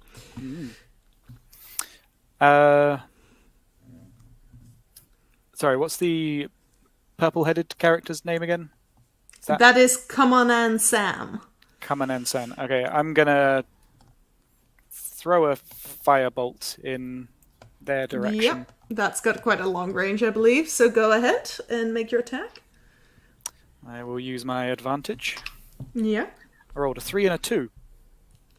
Uh, So What is that total? a 9 to hit. Yeah, I think Probably even not. without armor, Come On and Sam would have beaten that. Yep. As your firebolt just goes shooting over her head. I think it barely went near her head. Like, It wasn't like close to her head, it was above, but like 3 feet above. need to recalibrate. Landed in the acid river. Yeah, that would be my turn. Okay. That brings us to Sammy. Samus. You get hit with a nasty spell. What would you like to do? Wait, I got hit with not Sam's. No, Yeah. you get hit with the other Sam spell. Yeah, okay. Let's see, let's try and do something with this interesting bush.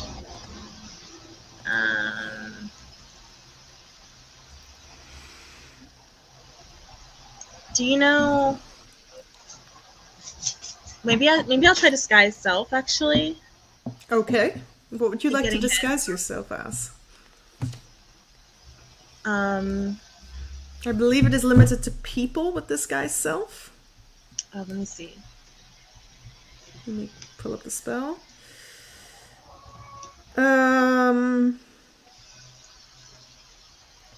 you must adopt a form that has the same basic arrangement of limbs. So I suppose technically you could become a four-legged piece of furniture, or an animal, or a different person. Okay, I'm going to show up as Samuel L. Jackson. Okay. He just has the right aura that I want to give off. You know, I just want to. All right. Yes. It's a little bit intimidating. Yeah. All right. Cool. Yeah, Samus now looks like Samuel L. Jackson. Someone you are all somehow familiar with, yet in your own worlds, you've never seen this person before. And I'm gonna walk closer to the acid river. Okay. Near the bridge. Yeah, you can get all the way up to the bridge if you want. I don't want to be too close, but Yeah, you can move you a little bit further back. But yeah, I'm So gonna you are stay not. there. Yeah. And do I have anything that can like? I don't have a bridge fixing spell, do I? I don't think you do. It's you can get across the bridge if you wanted to. Yeah, it would be possible for you to get across the bridge. It is broken, but not completely broken. Okay, yeah, I'll try to get across it. Yeah, you can. You've got just enough movement left. You can just get across the bridge. Okay, I think I'm happy here. Cool. All right. That brings us to smoldering. So I'm not great at maths because I'm an archaeologist. Apologies to all the archaeologists that are good at maths. But is the good reverend within 300 feet of me? Yes. Great. I'm not even gonna do the math. If I'm wrong, don't tell me. I'm gonna say he is. I'm interested to see what's going on with those mushrooms, so I'm going to cast Earthbind on him, which reduces his flying speed to 0. Oh no. And he's 30 feet up in the air, which I believe... You fall safely. No, you fall safely. Okay. But it's a strength saving throw, so you could beat it. Okay. So, do you want to make a strength save, Reverend? I will do that. That's a 7. Does not make it. That's what I was... So you harmlessly fall to the ground, but, there's something going on with those mushrooms. So. You were in a patch of very large mushrooms. Okay. And then, as my bonus action, I want to command Sam Amanda to fire a flaming seed at Come On In, Sam. Okay. Come On In, Sam will have half cover because you are below. I'll jump up onto the hill. Yeah, you can move up. Absolutely. Yeah. Okay. I'm not going to put an icon for your salamander on the map right now. He sits on my head. But if you want them to move away from you, just let me know and we can figure that out. Okay, great. All right, so I need to roll for this. Why does the baboon get an icon, but the because actually, hold on. I probably have something that'll work. I mean, you can see he's in my little illustration sitting on my head, so it's okay if he stays there. All right, it's the white dragon from the first adventure, but that is now a salamander. Great. Okay, so to hit. Okay. So that's a 16 plus 21 to hit. I'm gonna assume that hits. Come on in. And then it's not a lot of damage. It's just. Oh, I rolled a 1, so it's 4 damage total. All right, 4 damage to Come On In, Sam. All right. Is that your turn? That's my turn. Top of the round. Bad news for Sir Reverend. Could you make a con save for me, please? As the mushrooms release another cloud of poison gas. That's much better. That's a 21 for... Okay, yeah. You take 3 points of poison damage. Oh no. As you inhale the poison the mushrooms give off. Eriferus. You have a baboon.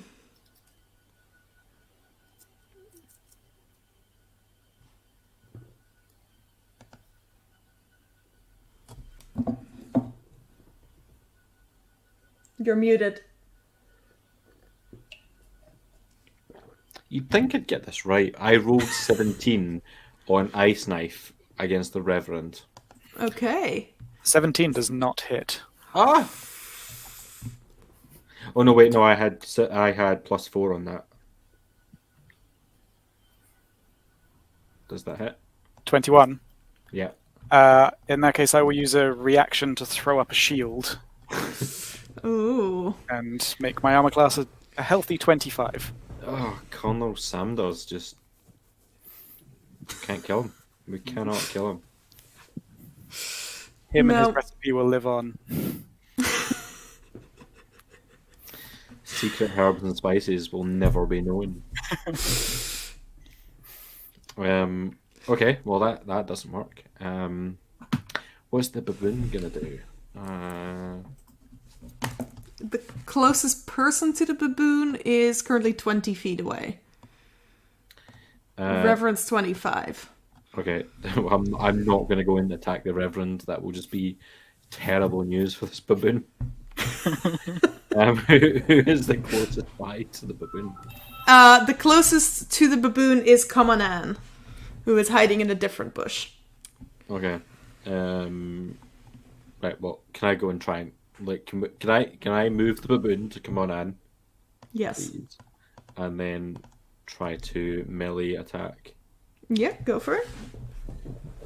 Is 2. The baboon just swipes into the air. Gets distracted. Falls on its own arse. Yes, that sounds about right for baboons. Let's be real. Yep. Would you like to move, or are you happy in your bush? No, I'm happy in the bush. Okay, cool. Come on in. There's a baboon attacking you. Okay. Can I share a science fact? Yes. Hit me. So since fire seems to be very relevant in this game, I'm going to share an anthropology science fact about a cultural festival that happens in Valencia, Spain. It happens in the springtime. It's a Catholic festival, and the city creates giant effigies of different saints, and as the sun goes down, they light them all on fire and they set off fireworks and they dance under the effigies. Nice.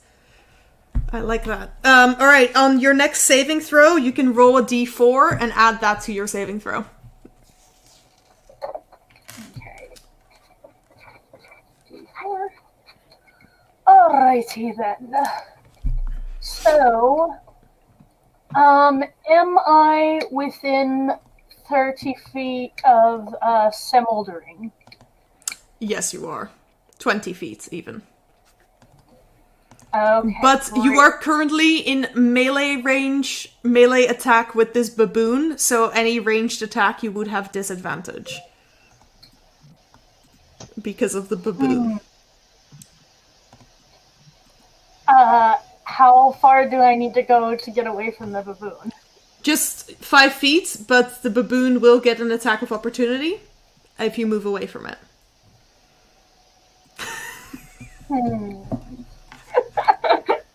Kind of stuck between a baboon and a hard place here. The baboon did take damage from your spell earlier. I don't know how many hit points a baboon has, is the problem. I've been trying to find out. I have no idea how many. Okay, I will find out how many hit points a baboon has, because maybe he's been dead the whole time. Did you find it? Yeah, it doesn't have many left. It has 1 left. Okay, so you could try to kill the baboon. According to my D&D companion animal app, a baboon has 3 hit points, which means it would be... Was it already gone? Yes. Oh, well. So we'll say that the baboon rushed up to Kamana and Sam in a fit of rage and panic as it was dying and then just collapsed on the ground, and that's why it didn't hit her. You are not in melee range with the baboon because the baboon is dead. Oh, baboon, we hardly hear ye. So yes, if you wanted to attack Smoldering, go for it. Okay, then I think I'm going to attack Smoldering with Hideous Laughter. Ooh, good one. Which has a wisdom saving throw, and it's 14 is the wisdom. That's what she has to get to save herself. All right. That is a 27. I rolled really low. Dang it! I don't know what's going on. All right. Okay, so you make that save. War of attrition. All right. Okay. Anything else you want to do? Bonus action? Movement? Can I drink my potion of greater healing? Absolutely. That is 4d4 plus 4. It has been pointed out in the chat, one Sam has been killed. It's just not a Sam we originally started with. We still have the same number as when... Actually, no, we still have one more because we do also have Salamander. So... I can't believe we have more Sams than we started with. 4d4 plus 4. 4d4? Okay. Yes. So... My bag of tricks can also unleash a couple of other Sams. So Great. Looking forward to that. 3 plus 4 plus 4. 1 second of math. That is fine. 12, 16. Okay, so then I get 20 HP back. Nice. I think that is the maximum that you can get back. Okay. It is now the Reverend's turn, and as Sam Horrell has told me what he would like to do, he's going to move out of the mushrooms, and he is going to cast a firebolt at Eriferis, so I'm just going to look up. I have his stats. I'm gonna roll the attack. That's not good. Does a 12 hit you, Eriferis? no, it does not. Okay, the firebolt this time goes too low and actually fires into the ground because the Reverend thought he was still flying, but he is not. Okay, I have not been told anything else he wants to do on his turn, so that we'll say that's Sam Horrell's turn. There he is. He's back. He's back. Sorry. You have the... Everything That's has been okay. working fine all week, and then the moment I want to play some D&D, the whole thing's on fire. But it's pretty cool when you go, what caused the issue? A particle accelerator. Yep. It's pretty cool to be able to say that. Yeah. If you want the particle accelerator not to catch fire, donate now. Yeah, fun science fact. Particle accelerators are very finicky. I'm not going to give you a D4 for that, but yes. Oh, no. Alright, you cast a fireball and you missed. Fair enough. If you would like me to move you elsewhere to where I have currently moved you, please tell me. With Earthbind, am I permanently unable to fly, or am I just brought back down? Oh, I believe it lasts for... It is concentration. I'm so sorry. I can't remember. I don't think I've taken damage since I Oh, that's fine. Just cast it. wondering. But I'm going to write concentration down in big letters on my sheet. Yes. Cool. Yeah, I will. Just stay there? I'm pretty happy there. Okay, in that case, we come to Sammy. Samus. You are over here on the other side of the river. All right, I'm going to start. Can I explore all these rocks and see if I find stuff, or is there? You can have a look around, but there's nothing there, unless someone donates £50 now. Dang. Okay, so I'm trying to figure out some of my necromancy spells and just, trying to see if this baboon has any life left in it. So, give me a second. Oh no. If we end up with an undead Sam, I'm gonna be mad, guys. Oh, yes. Let's do it. Resurrect the baboon. Let's see here.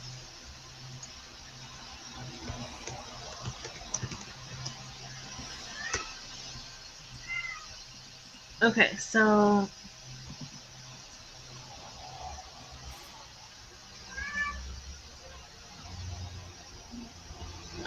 sorry about this. That's okay. I am also looking at your abilities.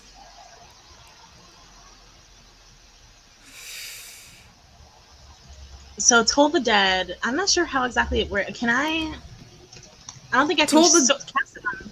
Go ahead. Toll the Dead, I don't think resurrects things. But you can use it to do some damage.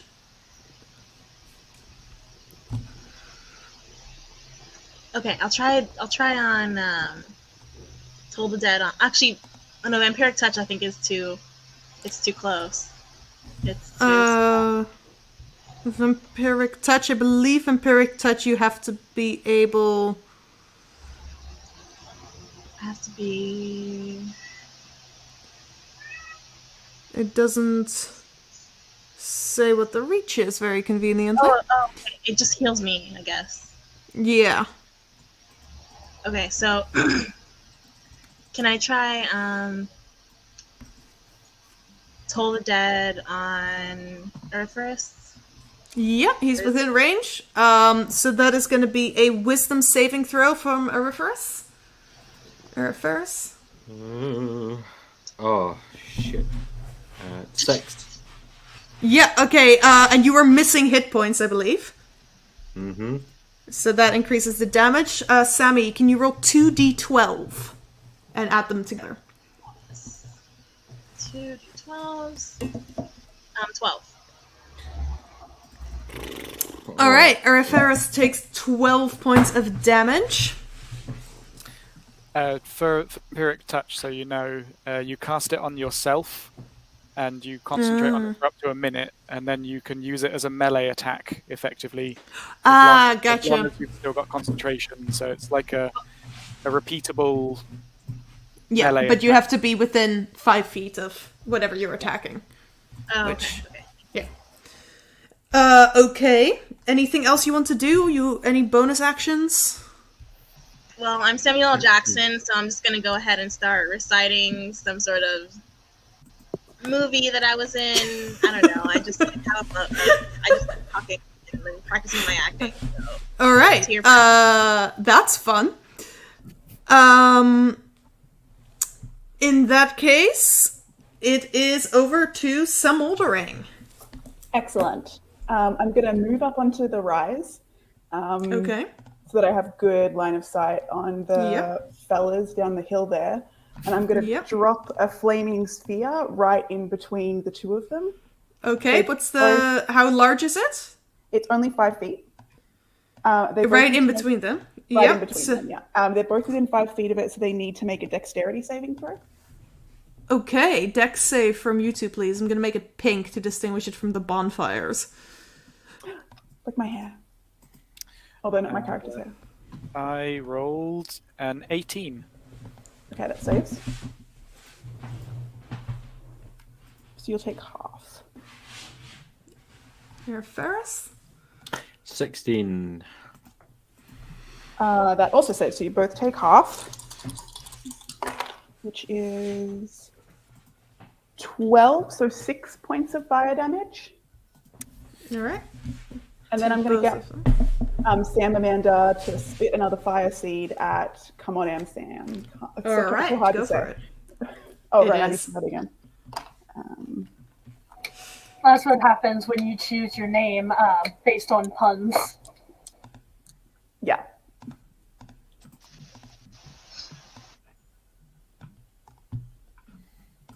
Okay, so that is to hit spell modifier. 11, 13, 18 to hit. Does that hit? It goes off my armor, yes? Yes. It's if it meets it or if it goes above, yeah. Yeah, then it does hit. All right. That's 6 points of fire damage then. Okay. And I'm going to yell out to Samuel L. Jackson and just let them know I'm a huge fan. I love your work. It's really exciting. Samuel L. Jackson just defies worlds. Okay, and as we end the, I believe, 7th round of combat, I have been trying to keep track, but sometimes I forget. I think this is a good moment for us to take a quick break, just so people can stretch their legs, go to the bathroom, get something to drink. We'll be back in 5 minutes and continue the Battle Royale. Remember to donate, tell us which Sam you're supporting. See you all soon.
And welcome back to Science and Sorcery, Sam Legend Battle Royale. We are hopefully halfway through. I promised Sam we'd be done by 11. Which Sam did I promise? Nobody knows. But all of them are still alive. In fact, we have 2 extra Sams at this moment. Just one. We did kill a Sam. It's a baboon that wasn't there at the beginning. We also have a salamander that's called Salamander.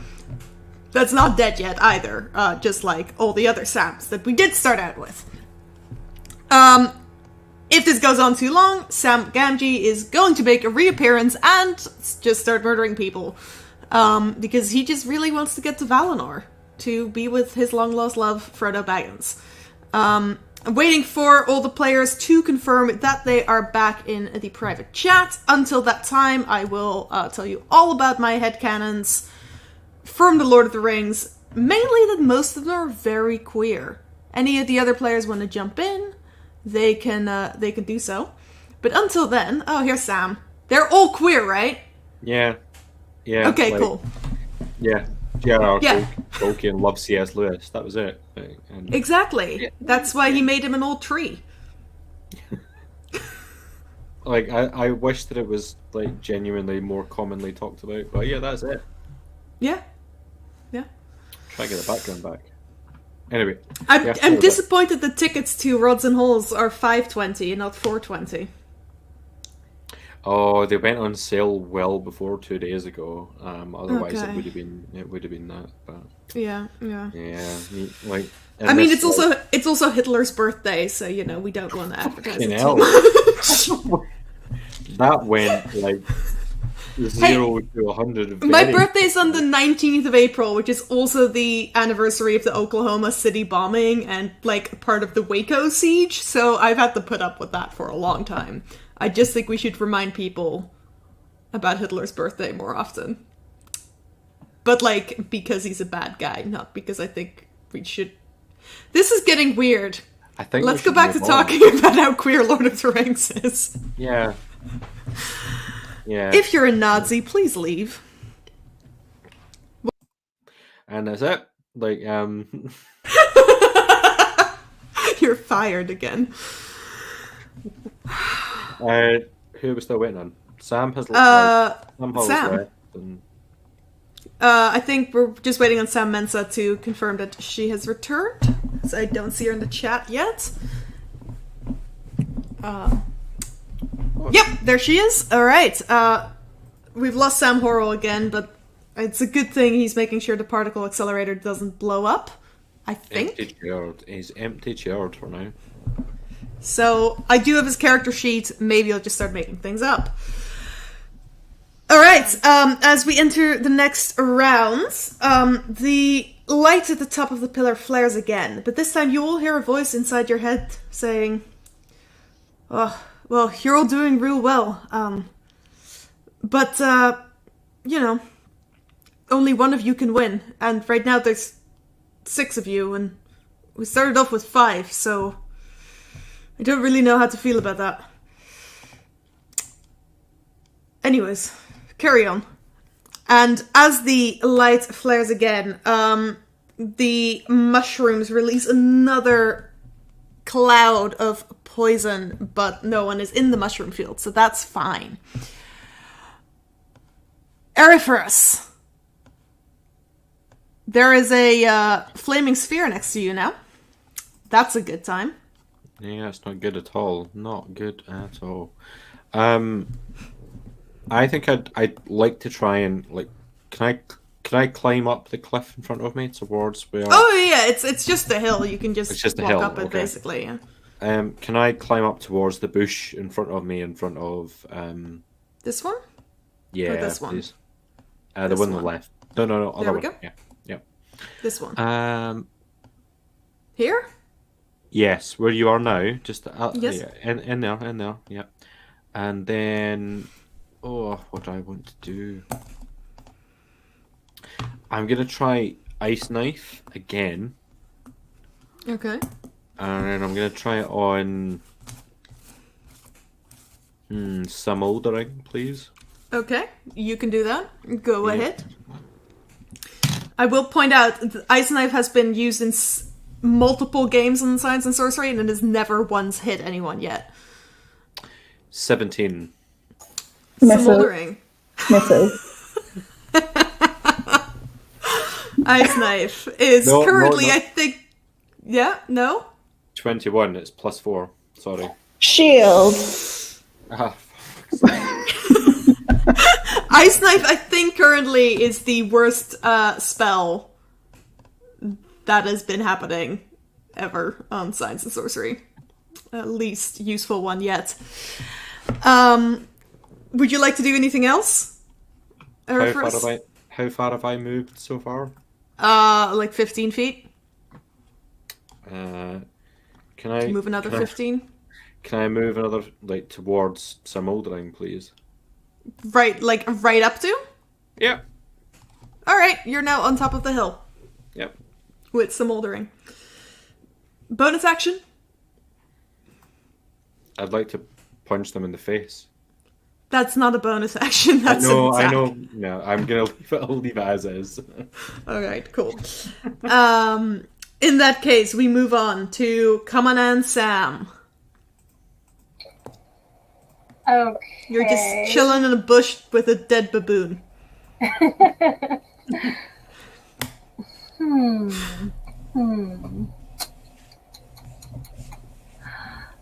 I almost feel like I should let them duke it out.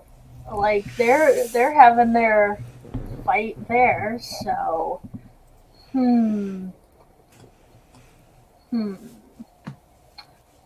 maybe since they're both distracted, I'm trying to think of somewhere I can go that there's less danger, but there's danger everywhere. Yeah, there's a lot of fire, especially.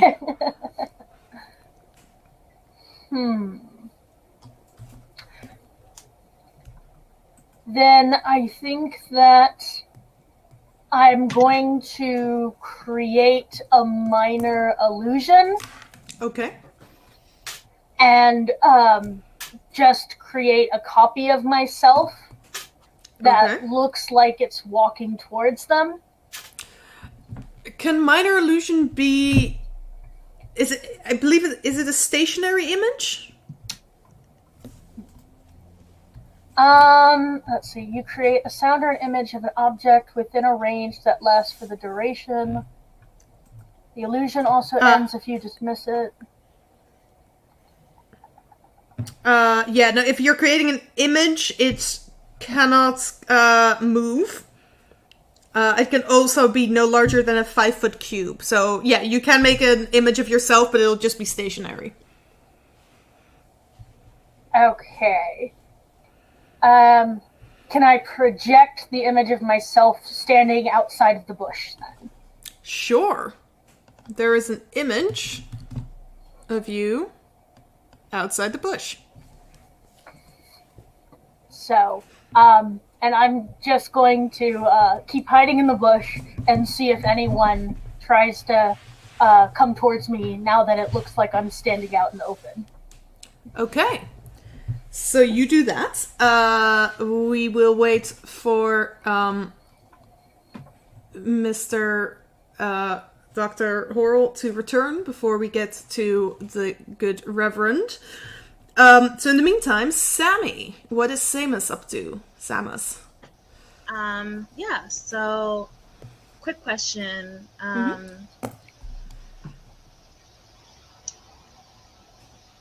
Shoot. I had a question, but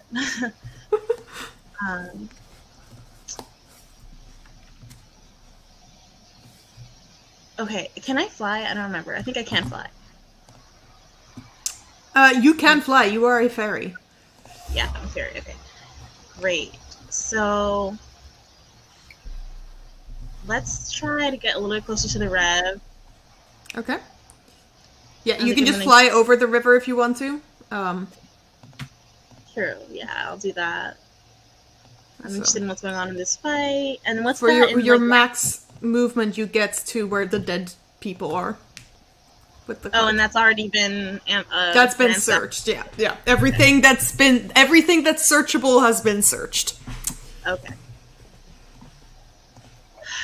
So I think I found a spell for the baboon. To resurrect the baboon. I'm not sure because it says necromantic energy washes over a creature of your choice. Which The spell target is must this? make a constant blight. No. So blight is only for things that are still living. Oh, okay. Basically, it harms the thing. Oh, can't we just say that it works and bring the baboon back? Like, it didn't get long to. The baboon, I am afraid the baboon is dead. Mostly because blight is quite a powerful spell. So I'm not gonna let Sammy waste it on a dead baboon. Because warlocks only have 2 spell slots. Okay. I hate to ruin your fun in this way, but I think there are better ways this spell can be used. No, that's fine. I've been obsessed with this baboon. Like, I want to know more about it. I want to get to know it. I don't know. Okay. So now that I'm closer to see what's going on, can I cast another Eldritch Blast? Yeah, absolutely. I'll cast Who do you want to it- hit? And I realized you actually, because you have 2 Eldritch Blasts, you can target 2 different creatures if you wanted to. Okay, can I target Sam Brown? Yes. And Yep. Eriferous. Alright, Eriferous and that's going to be Eriferous and Smoldering. So you get to make 2 attack rolls. So that's 2 d20s, and you add your attack modifier to each.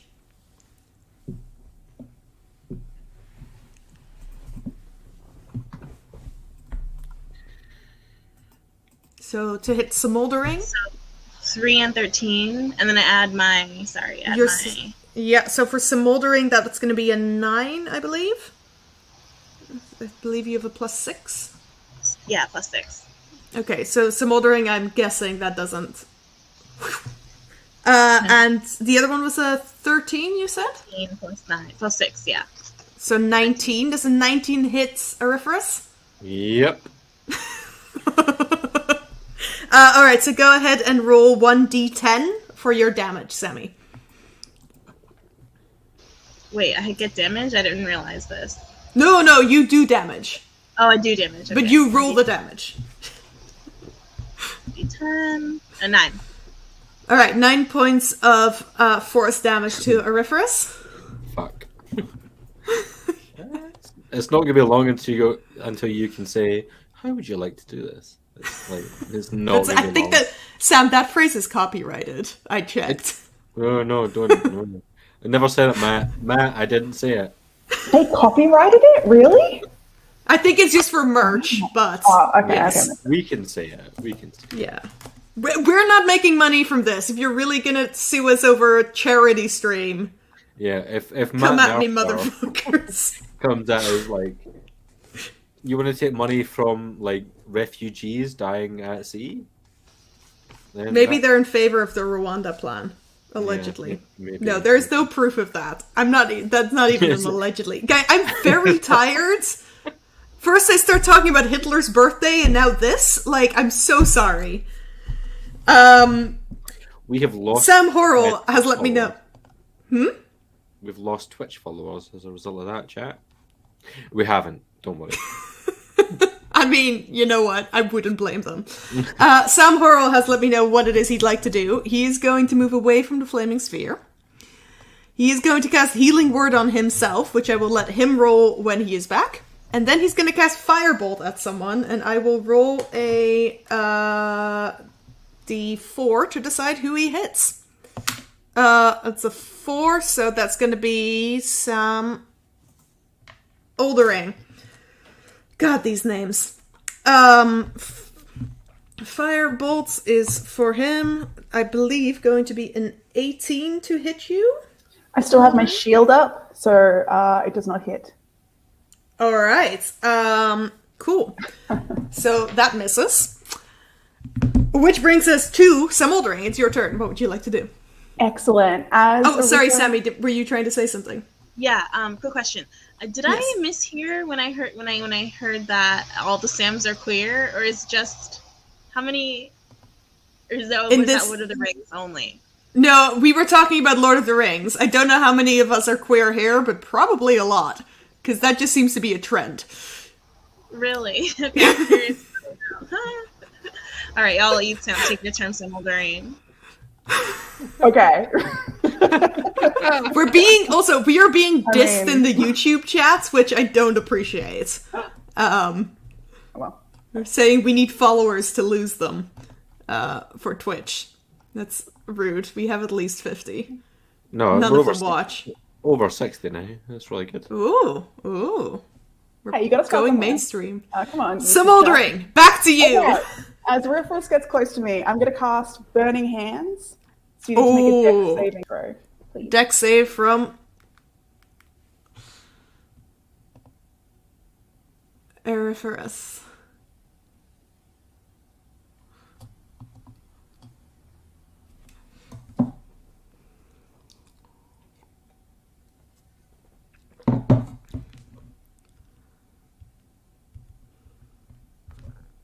$18 for me. So that succeeds, so you take half damage. Oh, Jesus Christ.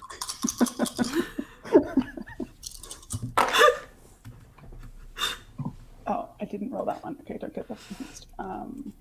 4, 5, 8. So it's only 13, half to 6? Yep. Right? Goes down? Yeah, you round down, yep. And 6 then, points of fire damage to Eriferus. And then I'm going to get my flaming spear to follow him. It can move 30 feet as my bonus action. And just pop it right behind him. Oh, actually, no, I'm going to get it to ram into you if you're exactly 30 feet away from it. He is exactly 30 feet away from you. Right. So that means if you ram the spear into the creature must make a saving throw against the spear's damage. So another dexterity saving throw.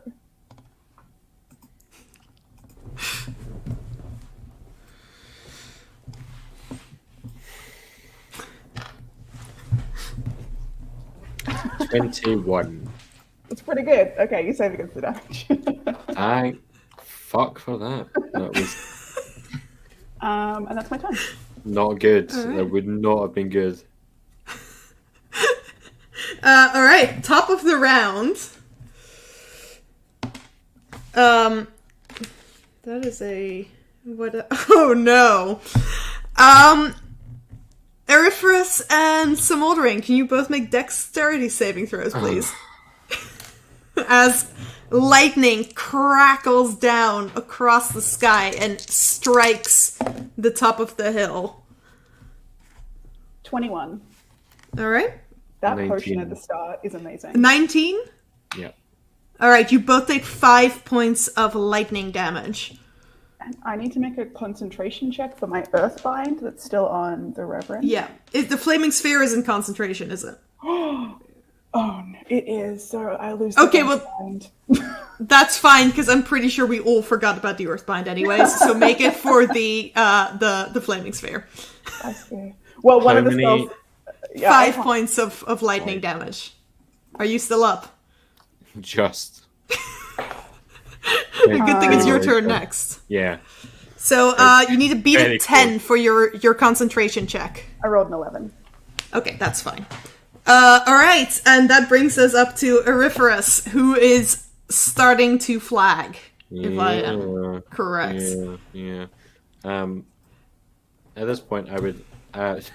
Sam's going. What did I miss? Aeroferus is close to dying. Like, it's not good. It's really not good. Yeah. Oh no. Also, the Earthbind is gone and has been since the flaming sphere was put up, but we forgot. We didn't realize they were both concentration. Sorry, I shouldn't give myself concentration spells. Well, no one should. Let's be honest. Did I manage to successfully heal myself? Shall I roll? You should roll for that. Oh yeah, your attack did not hit. Surprise, surprise.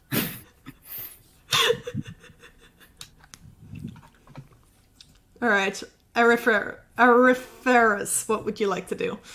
I would like to take my greater healing potion, I think that's a good idea. 4d4 plus 4. which I've rolled for, and it's 16 plus.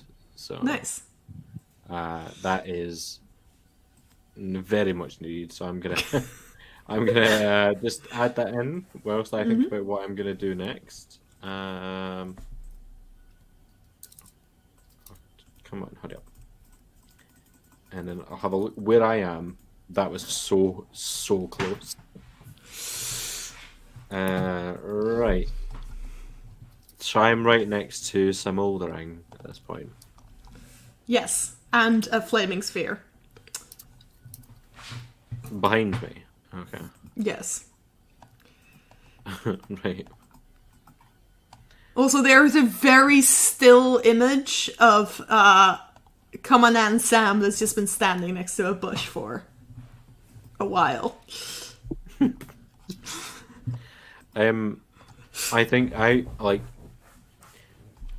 Aeroferus would at this point is quite pissed off.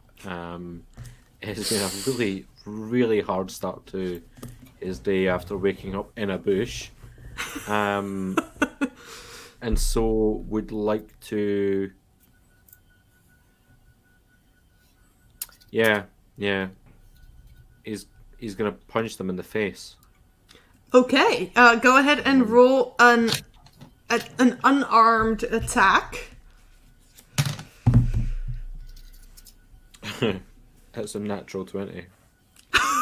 Sam! You always do this! On a face punch. Okay, yeah, that will hit. What is your damage roll for an unarmed attack, though? It's gonna be crazy high. He is a half orc, so it could be. Shield. I'm gonna shield. Does a 23 even with the nat 20? Never mind. No, when that 20 hits, I'm sorry.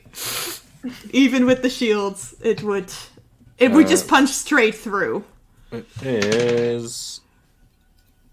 I'm trying to find my right dice. Please do. Remind me the right dice that I'm looking for. For an unarmed attack, let me double check. I think. I believe it is just your strength modifier most of the time. I think it's 1 plus your strength. Yeah. Unless you're a monk or you have a feat for unarmed fighting. Yeah. All right. Okay. That. Yeah, that is correct. So we'll just double whatever that is. Right. Explain to me how I'm getting that again. 1 plus your strength modifier Is 5. Okay, double that. 10 then. All right, so you do 10 points of. If I could potentially rules lawyer, technically Yes, it of would course. be the 1 would be the equivalent of the dice, so you double the 1 and add the modifier. Right, that is correct. 7 points of bludgeoning damage to Smoldering. Ow! As you get punched in the face by the angry half-orc. Anything else you want to do, Aeriferus? No, I can't hide in a bush anymore. So, what is the what is the thing that's above Smoldering now? What is that little? That icon? is the dragon from the Crystal Catacombs game, which is actually Salamander, the salamander.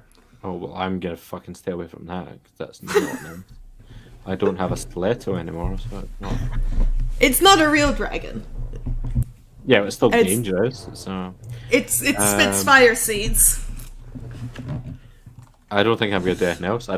No, I'm just going to bide my time.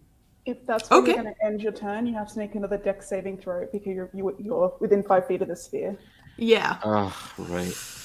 But you can move around and stay within 5 feet of smoldering without provoking an attack of opportunity. So just move away from the sphere. Right, well, I'll move away from it. I'll move other way towards... Down a bit, down a bit, down a bit, down a bit, and right a bit, and down This a bit. is too far away. Is it too far? This way you will get an attack of opportunity. Okay, well, back to the left then.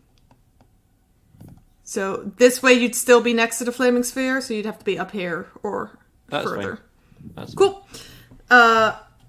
Alright, that brings us to come on in, Sam.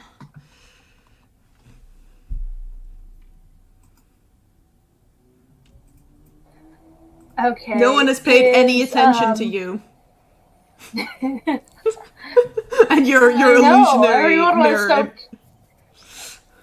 Everyone was so keen to attack me before. How far is Aeriferous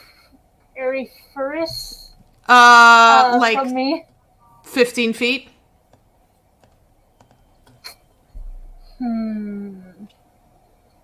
Okay. So if I cast anything, will it dispel the illusion? No. I think the illusion just stays up for a minute. Unless you dispel it. Okay. Since no one's paying attention to me, I'm going to cast Frostbite on Aeriferous. Okay, that is a con save from him, I believe? Yeah, just feel 14. I feel really bullied. I really do. This is when you discover that this has all been a ploy for me to get you to quit as producer. 5. Oh no, Sam. Alright, so what does that do? Damage It wise? does 1d6 of cold damage, Alright, go ahead and roll and that. they have a disadvantage on the next weapon attack roll they do. Okay. So the next time you punch someone in the face. Yep. Oh, Sam.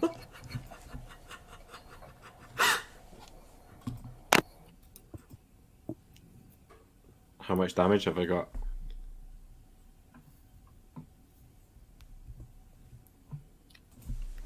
Sorry, I forgot I was the one who had to roll. Yes. So 1d6.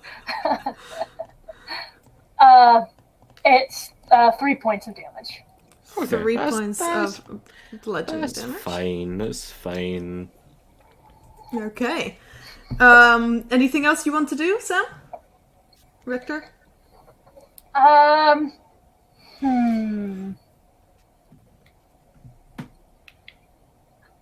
I guess I can't really do anything because then I'm going to give away the illusion I love that this no one is illusion. paying attention to, anyways. Yeah, I think that's it for the end of my turn. Alright, that brings us to the Reverend.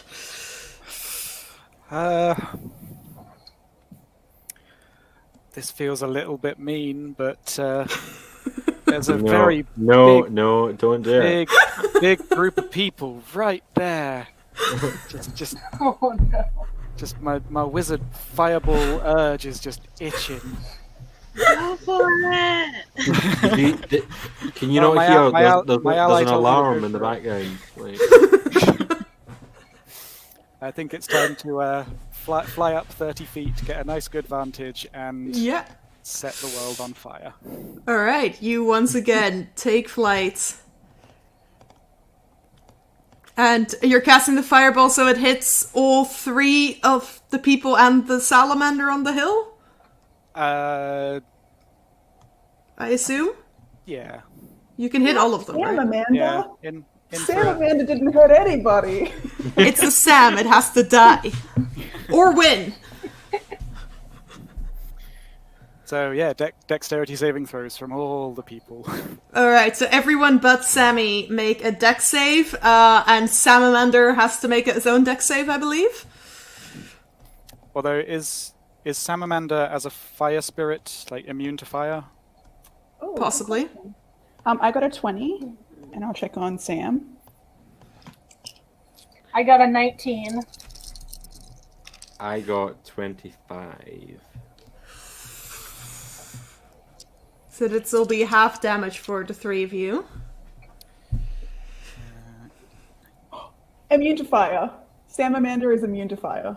Okay, Salamander's just having a nice time on this hill. 31 points of fire damage. Reduced to 15 for all of them, I believe. Mm-hmm. Yeah, so 15 points of fire damage to all of you. You all still standing? Yep. Just. Wow. Yeah, I knew that. Alright, okay. Anything else you'd like to do? No, I think that'll be my turn. Alright. That brings us to Sammy. Your allies just fireball people again. Okay, that was beautiful. I'm cheering you on from the sides as Samuel Jackson. I don't know how he would cheer, but just imagine that. Like Samuel Jackson cheering, like super excited. Like no more snakes on the plane, excited. So okay, so how about I think I'm gonna use my thorn web. Is anybody in range? What is the range on that? The closest person to you right now is 35 feet away. Okay.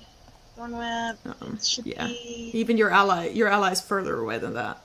Oh, 30 feet, okay. Okay, so you'll have to move forward. Oh. I mean, you can move first if you want to. Yeah, okay. I'll move like near on the first plateau of the hill. Yep, sort of. like over there? Yeah, and then I'll cast it on Come On and Sam. Alright. I will say the illusion, it is very clearly an illusion because it did not move when it got fireballed. Okay, yeah. Actually, yeah, so. It's not smoldering. No.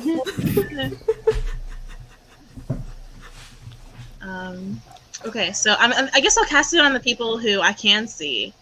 You can you can see Common and Sam is what I meant. Oh, okay, but they're in the bush. The bush has been partially destroyed by a fireball, so it is quite obvious at this point. The bushes, hiding in bushes thing is not going to work anymore at this point of the fight. All right, so I'm gonna go ahead and cast my thorn web on Yep. Come On and Sam. Mm-hmm. Drag them 10 feet closer to me. Okay, you first need to make an attack, I believe. Yeah, so make a melee spell attack. So that is a d20 and add your spell attack bonus. Oh, I'm sorry. Can you repeat that? Yep. Roll a d20 and add your spell attack bonus. Okay, so a 9 plus spell attack 6, 15. There's a 15 hit coming on Sam. And I don't get a save, it's just automatic. This is just an attack. This just hits if it's above your AC. Yeah. 15. Alright, so that hits, and you do 2d6 piercing damage. 4 and a 5, so 9. Alright, 9 points of piercing damage to Commandant Sam, and you can pull her 10 feet closer to you if you want. Yeah, I'll do that. Awesome. Commandant Sam is now over there. And then I think I have hold on, what's that spell where I'm immune? Not immune, but I have like less damage against melee attacks. Hold on. Or can I do that right now? I don't know if I can actually do that. So let me just double check what your bonus actions are. the only bonus action you can do is you can do your Form of Dread, which means you get some temporary hit points. And if you hit a creature with an attack, you can try to make them be frightened of you. Okay, yeah, I'll do that. Okay, so as you hit Kaman and Sam with the Thorn Whip, you start to transform somewhat.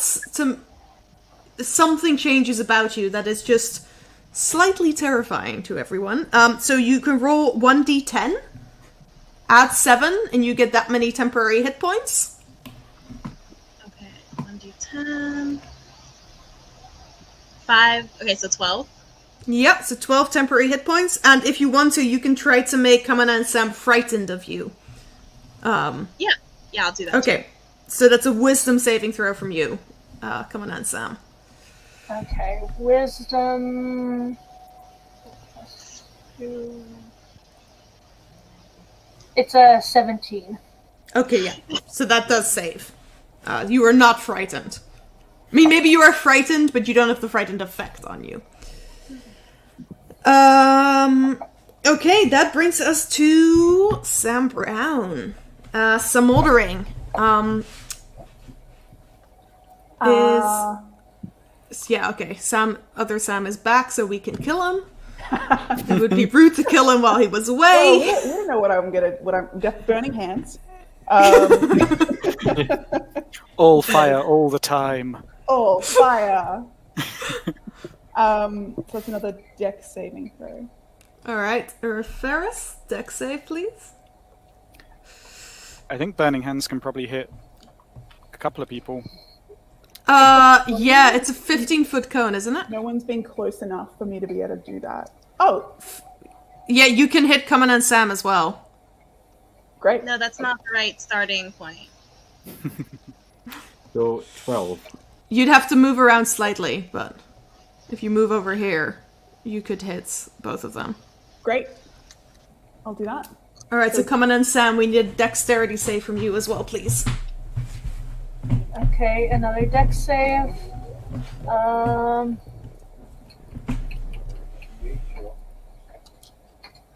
Oh, that's gonna be a 6. Alright, go ahead and roll your damage. Oh wait, a 9, but I don't think that's gonna help me anymore. So neither save, is that right? Ooh. So that's 16 points of damage. Alright, 16 points of fire damage to both Kaman and Sam and Ferris. How would you like to do this? That's it. I'm gone. I am also gone. There's no coming back from that. Are you both dead? Yep. Oh my god! Yep. 3 hours in and 2 people die at once. I feel so bad, but also great. Yep. Well. If it isn't the Sams. And as my bonus action, I'm going to get Sam Amanda to fire a flame seed at Samus. 30 feet range? Yes. Awesome, that will hit. Doesn't even need to move. Just have to do a little... so it's 25 to hit. I think that will hit Sammy. 6 points of damage. Sammy, you take 6 points of fire damage. Alright, so suddenly everything happens all at once. As Smoldering just twists around Auriferous slightly, puts her hands out, and flames erupt from them, streaming downhill. And Auriferous and Kaman and Sam are both burned to a crisp at the same time as Salamander spits out a fire seed that goes through the burning hands spell and strikes Samus flat in the chest. You hear the voice from earlier. Well, that's a bit more like it, isn't it? From the Reverend, you just hear, oh my. It's a very odd combination of feeling terrible, but also being really excited. It could be all the coffee I've been drinking. That could also be it. Yay, murder. Yay, murder! I would like to add that I am wearing the Ring of Mind Shielding, and so it says that when I die, my soul goes into the ring. That's fun. You hear, as this happens, you hear the same voice just go, oh, not again. More cursed rings. Alright, top of the round. Our highest two people in the initiative order are sadly dead. Feel free to stick around and make as much commentary as you like. That is going to be over to Dr. Horrell. What is the Reverend doing? I have a quick question for the Reverend. Yes.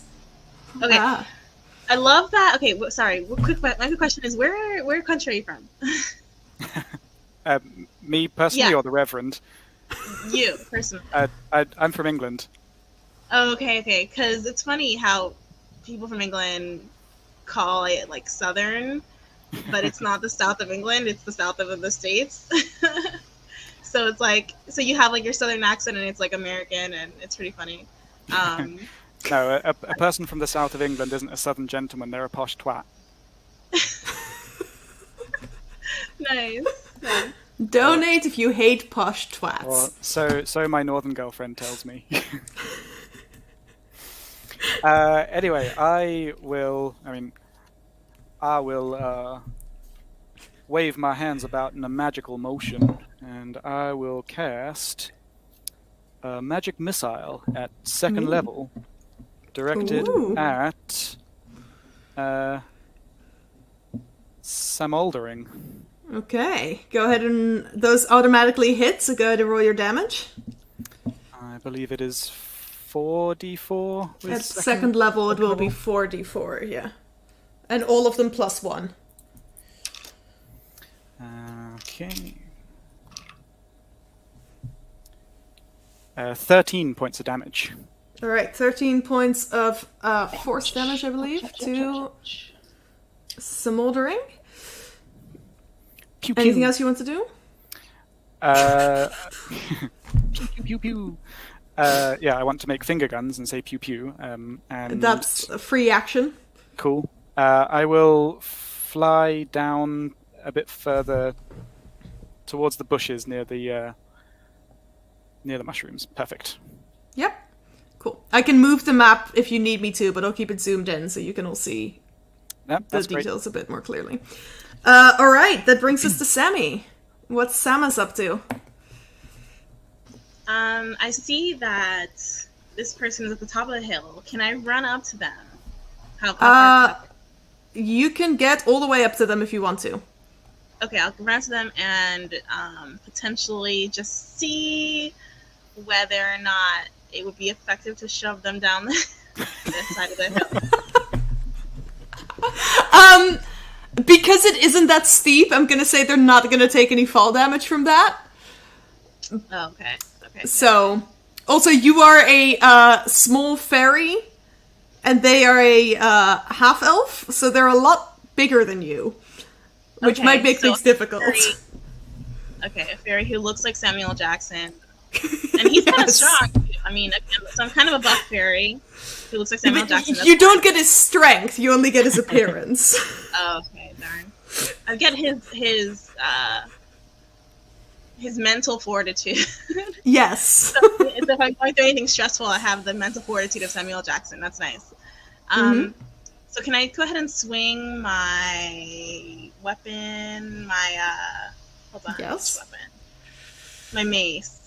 Yes, yes, you can swing your mace if you want to. Go ahead and roll d20 and add your attack bonus, which is +3. Okay, d20. So that's an 8 plus 3, 11. I'm guessing 11 doesn't hit. Okay. Does not. You Does swing and Smoldering just ducks out of the way, like Matrix style. As if she's still trying to dodge the magic missiles she couldn't evade earlier. Alright. And then... Blade Ward. Is it Blade Ward that makes me... Can I do that bonus action? I believe so. I think Blade Ward is an action. No, that is also an action. Okay, sorry. No, that's fine. Alright. So is that your turn? Wait, where are my bonus actions again? Sorry. I think you just have your bonus action is that you can take on your form of dread, but that lasts a whole minute, so that's just still going. Okay, sounds good. Thank you. Alright, Smoldering. You just killed 2 people. And now a fairy who looks like Samuel L. Jackson. Yeah, after I said such complimentary things about their long career. I am going to... Okay, I guess I'll just stick with the old classics, you know? I'm gonna cast Burning Hands. So, Okay, 1 first level left, so it's a alright, go ahead, and that's Sammy. Go ahead and make a dexterity saving throw. D20 plus your dexterity save.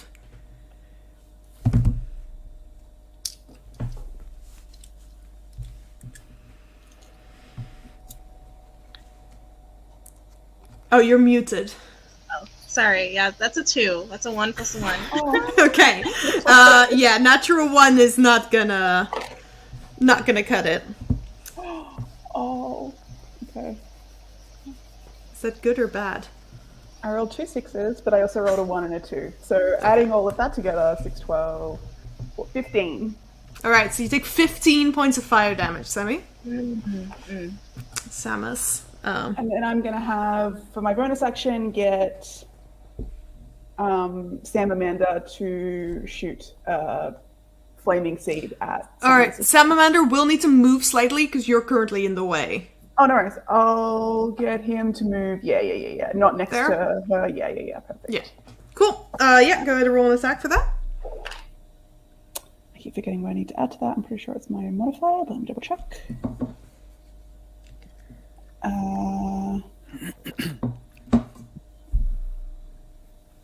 Spell modifier. Okay, so 18 to hit. Sammy, what's your AC again? Your armor class? Let's see here. That is 12. Okay, so that will and then hit. 7 points of fire damage. 7 points of fire damage. Am I dead? Are you dead? Yeah. Oh no! The Okay. alliance ends.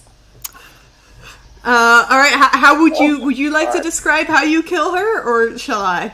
Wait, no, I'm asking you if I am dead. I'm not sure if I am. Oh. Well, how are your hit points? Oh, okay. Okay, hold on. Okay, I have a couple hit points left. Okay, so you're not dead.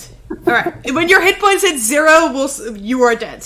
We're not gonna do death saving throws for the purpose of this because it is all a dream.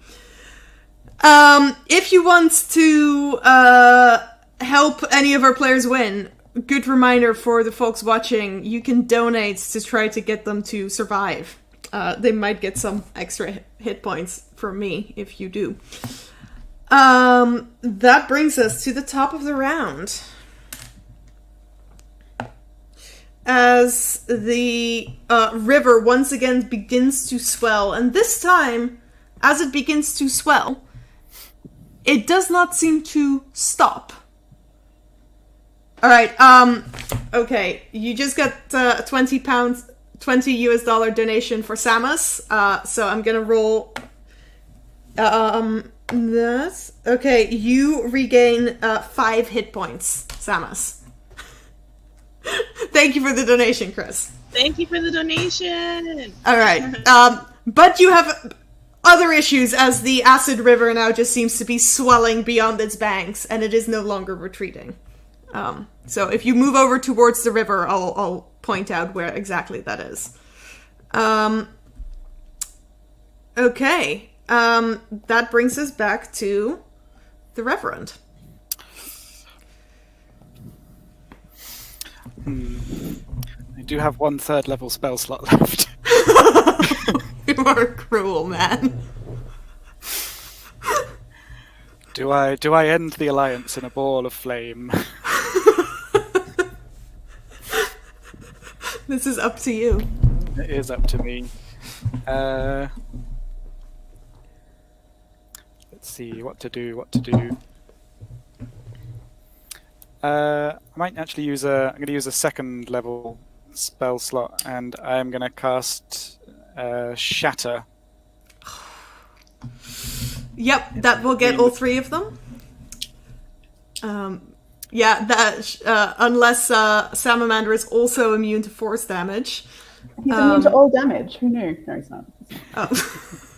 I would believe you. So if I could get a Constitution saving throw from our surviving players, please, and Salamander.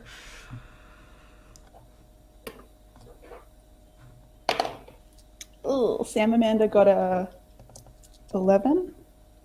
Yikes. That will fail. And I got oh no, I have the D4.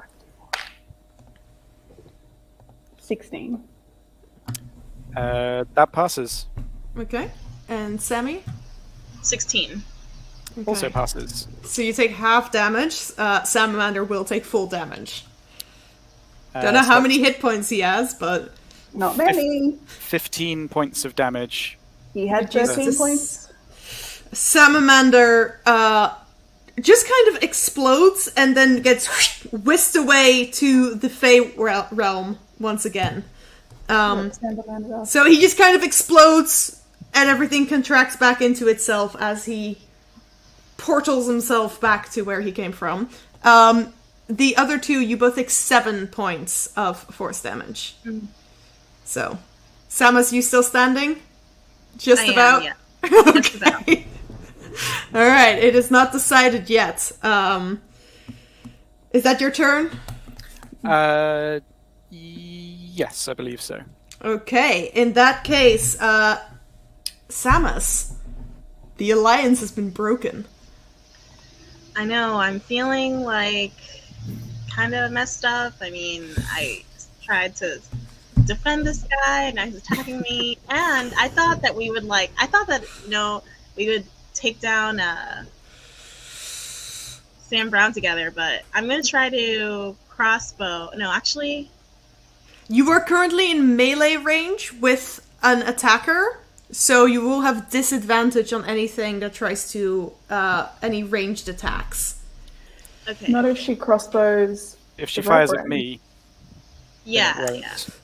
That was my original plan, but I think I'm gonna... No, that is true. I'm getting this mixed up with a homebrew game my own DM uses. Alright. Go ahead and do whatever you wish to do. I will point out, you do still have both of your spell slots. You have not used any of your spell slots yet as a warlock. Oh, wait, that's bad. Okay, hold on. Which ones are those? I'm like... confusing So myself. those are...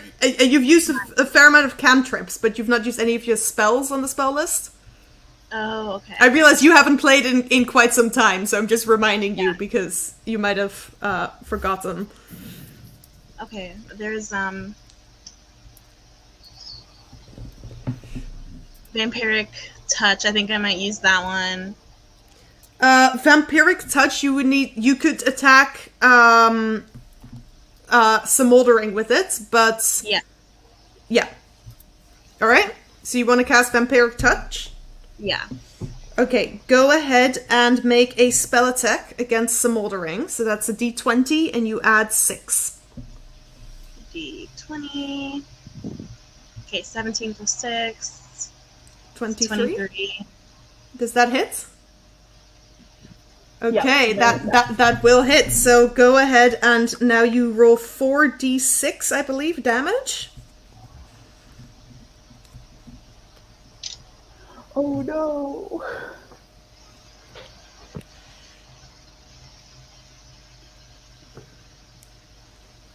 Wait, I roll 46 or You Sam roll Brown? 46. No, you roll it. Okay, sorry. Okay, so 19. 19. You take 19 points of necrotic damage. I'm dead. Okay, Sammy, you regain 9 hit points. Oh, okay. As okay. you reach out to touch Smoldering, who is strangely hot to the touch. Just because she loves fire so much. And as you do, you reach your hand out, and the life force is sucked straight out of her, and her body just collapses and immediately disappears, just like the other two had. And then there were two. Ransack the corpse or no? Hmm? Am I able to ransack the corpse? No, because it just immediately vanishes together with everything on it. Because once again, this is a dream. Alright. Anything else you want to do? You can move. Can we zoom out a little bit? Yeah. I'm gonna move off of this hill that keeps getting hit by lightning. Move a little bit to the north. Yep. Just There? right off the cliff. Right off of it. There? Yeah. No, like on. Oh, like the other way, this way. Yeah, there we go. Alright, you can do that. Okay. Top of the round, the mushrooms release another cloud of poison gas, and this time the gas lingers in the air. So that whole area is now just a ball of poison. It is right behind you, Reverend. But it is also your turn. I think I will mosey on away from that there mushroom cloud. Yes. Oh, also the entire tree over here is now on fire, but I'm not going to draw that in. Yeah, so I'll fly down to the ground onto the sort of first level of the Here? mountain thingy. Further to the right, nearby where everyone was burned to death. About there. Yeah. Can I see Samus? from Yeah, there? you can see Samus.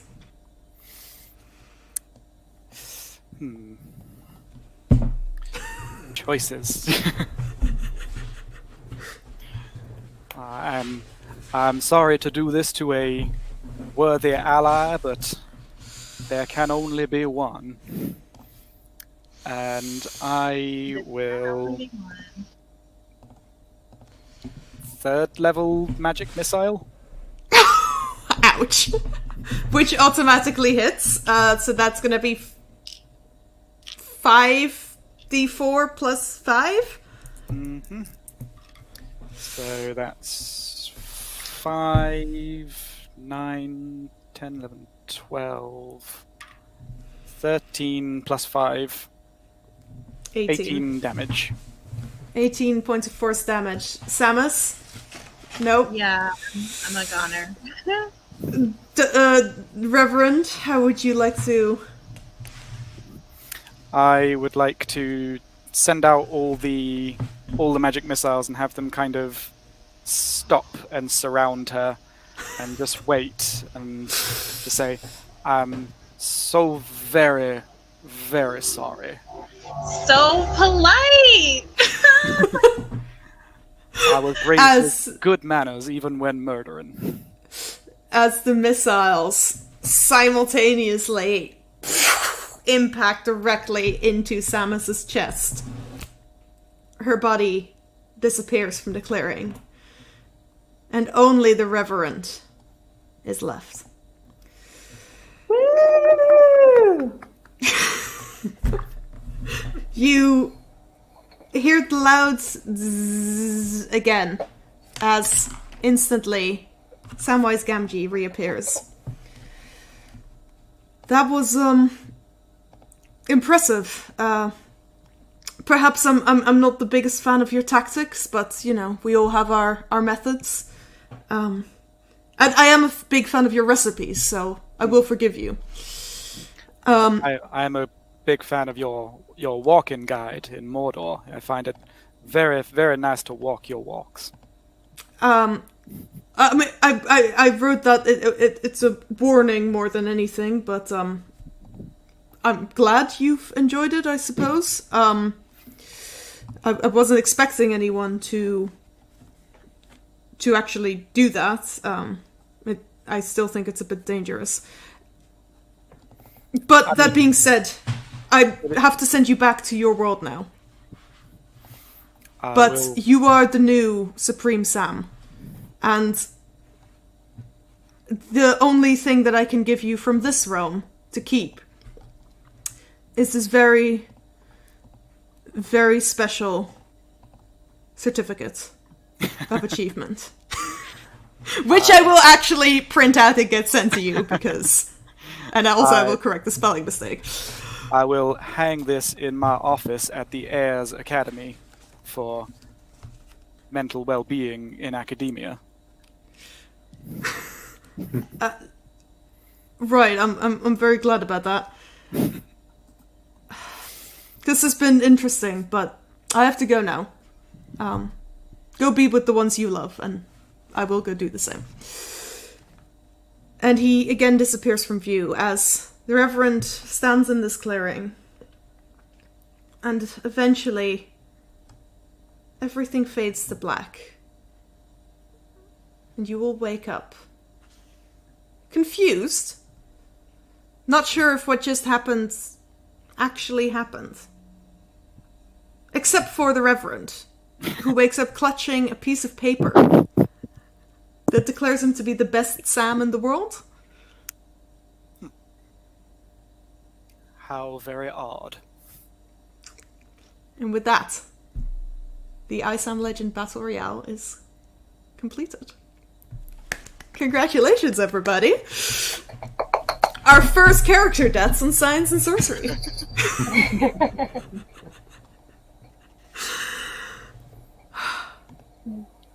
That was good. Thank you so much, everyone, for being part of it. Thank you for having us. That was fun. That was fun. Thank you, everybody. How are we? How are we on the donation front? We still could be doing with some more, so if people want to go and do fire some money towards it, then we really could do with that. So please do consider going and donating. But it will stay open for a couple of weeks from now. So yeah. Yep. Amazing. So, all right. And, I'm I definitely just going to be wanted to say- donating. Go ahead. I was just gonna say, I had a really fun time.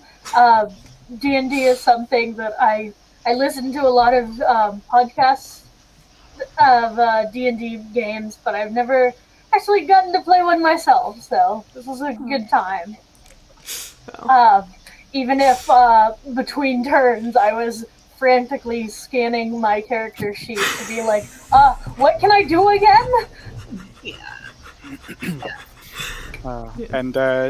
Thank you all for putting up with me disappearing to try and fix things that were broken. They still aren't fixed completely, but they are fixed enough. accelerate those particles, Dr. Sam. Yeah. Well, yeah, we're really, really grateful that you could all come and play with us. Hopefully we can have you all back on sometime. Maybe there will be another Battle Royale where you can try to get your revenge on a certain certain Reverend. But no, it's been great. And I am very happy to announce that on Science and Sorcery, in 4 streams, we have now raised more than £2,000 for charity, which is incredible. So thank you all for being a part of this. Thank you to those watching. Extra big thank you to Chris Hogan, Charles Alkai, and Vikram Baliga for supporting us on Patreon, allowing us to do giveaways. And Sam's, you may just get a little present for me in the mail, because this was really fun. It might be something very silly with Sam on it, but probably. I will actually put that in my office. Awesome. Runner-up Best Sam competition, something like that. I think we're going to wrap this up. There's one really important thing that we need to say, is Yes. that on Monday, Yes. we are launching our very first campaign, The Legend of the Flaming Heteros. which is going to be a fortnightly campaign, mini campaign. Yeah. With myself, Dagmar, we're going to have Kelly O'Thillaway, we're going to have Jasmine Scarlett, and we're going to be guide you through it all by our wonderful resident artist, Alex Holt. It's going to be fucking brilliant. It was so much fun. Going to be crazy. I'm Yes. very excited. And thank you very much to Alex for the character portraits for this As one. always, yes. Especially as I sent him a message like 4 days ago saying like, can you add a ferret to my portrait? And he was just like, yeah, sure. Yeah. If you like the character portraits that you see on Science and Sorcery, Alex's commissions are open, so hit them up on Twitter. Alex J. Holt. He was lovely because I sent him like a bunch of inspiration images and was like, can you do like a Molgoth half-elf? We love Molgoth half-elves. Beautiful. Also, if you're in the Scotland area, Science and Sorcery's first live show, 17th of May, Dram in Glasgow. Come join us. We're raising money for Refuwigi, local charity that supports refugees. All the tickets that are on sale, the money goes to Refuwigi. We're not making any money from this. We just love to have you there. So, if you're in the UK near Glasgow, or come visit Glasgow, it's lovely. On a Tuesday, in a work week, just do it. You can do it. It's fine. You can do it. All right. With that, I think we'll sign off. Good night, folks. And, good night. Thanks for you so joining. much.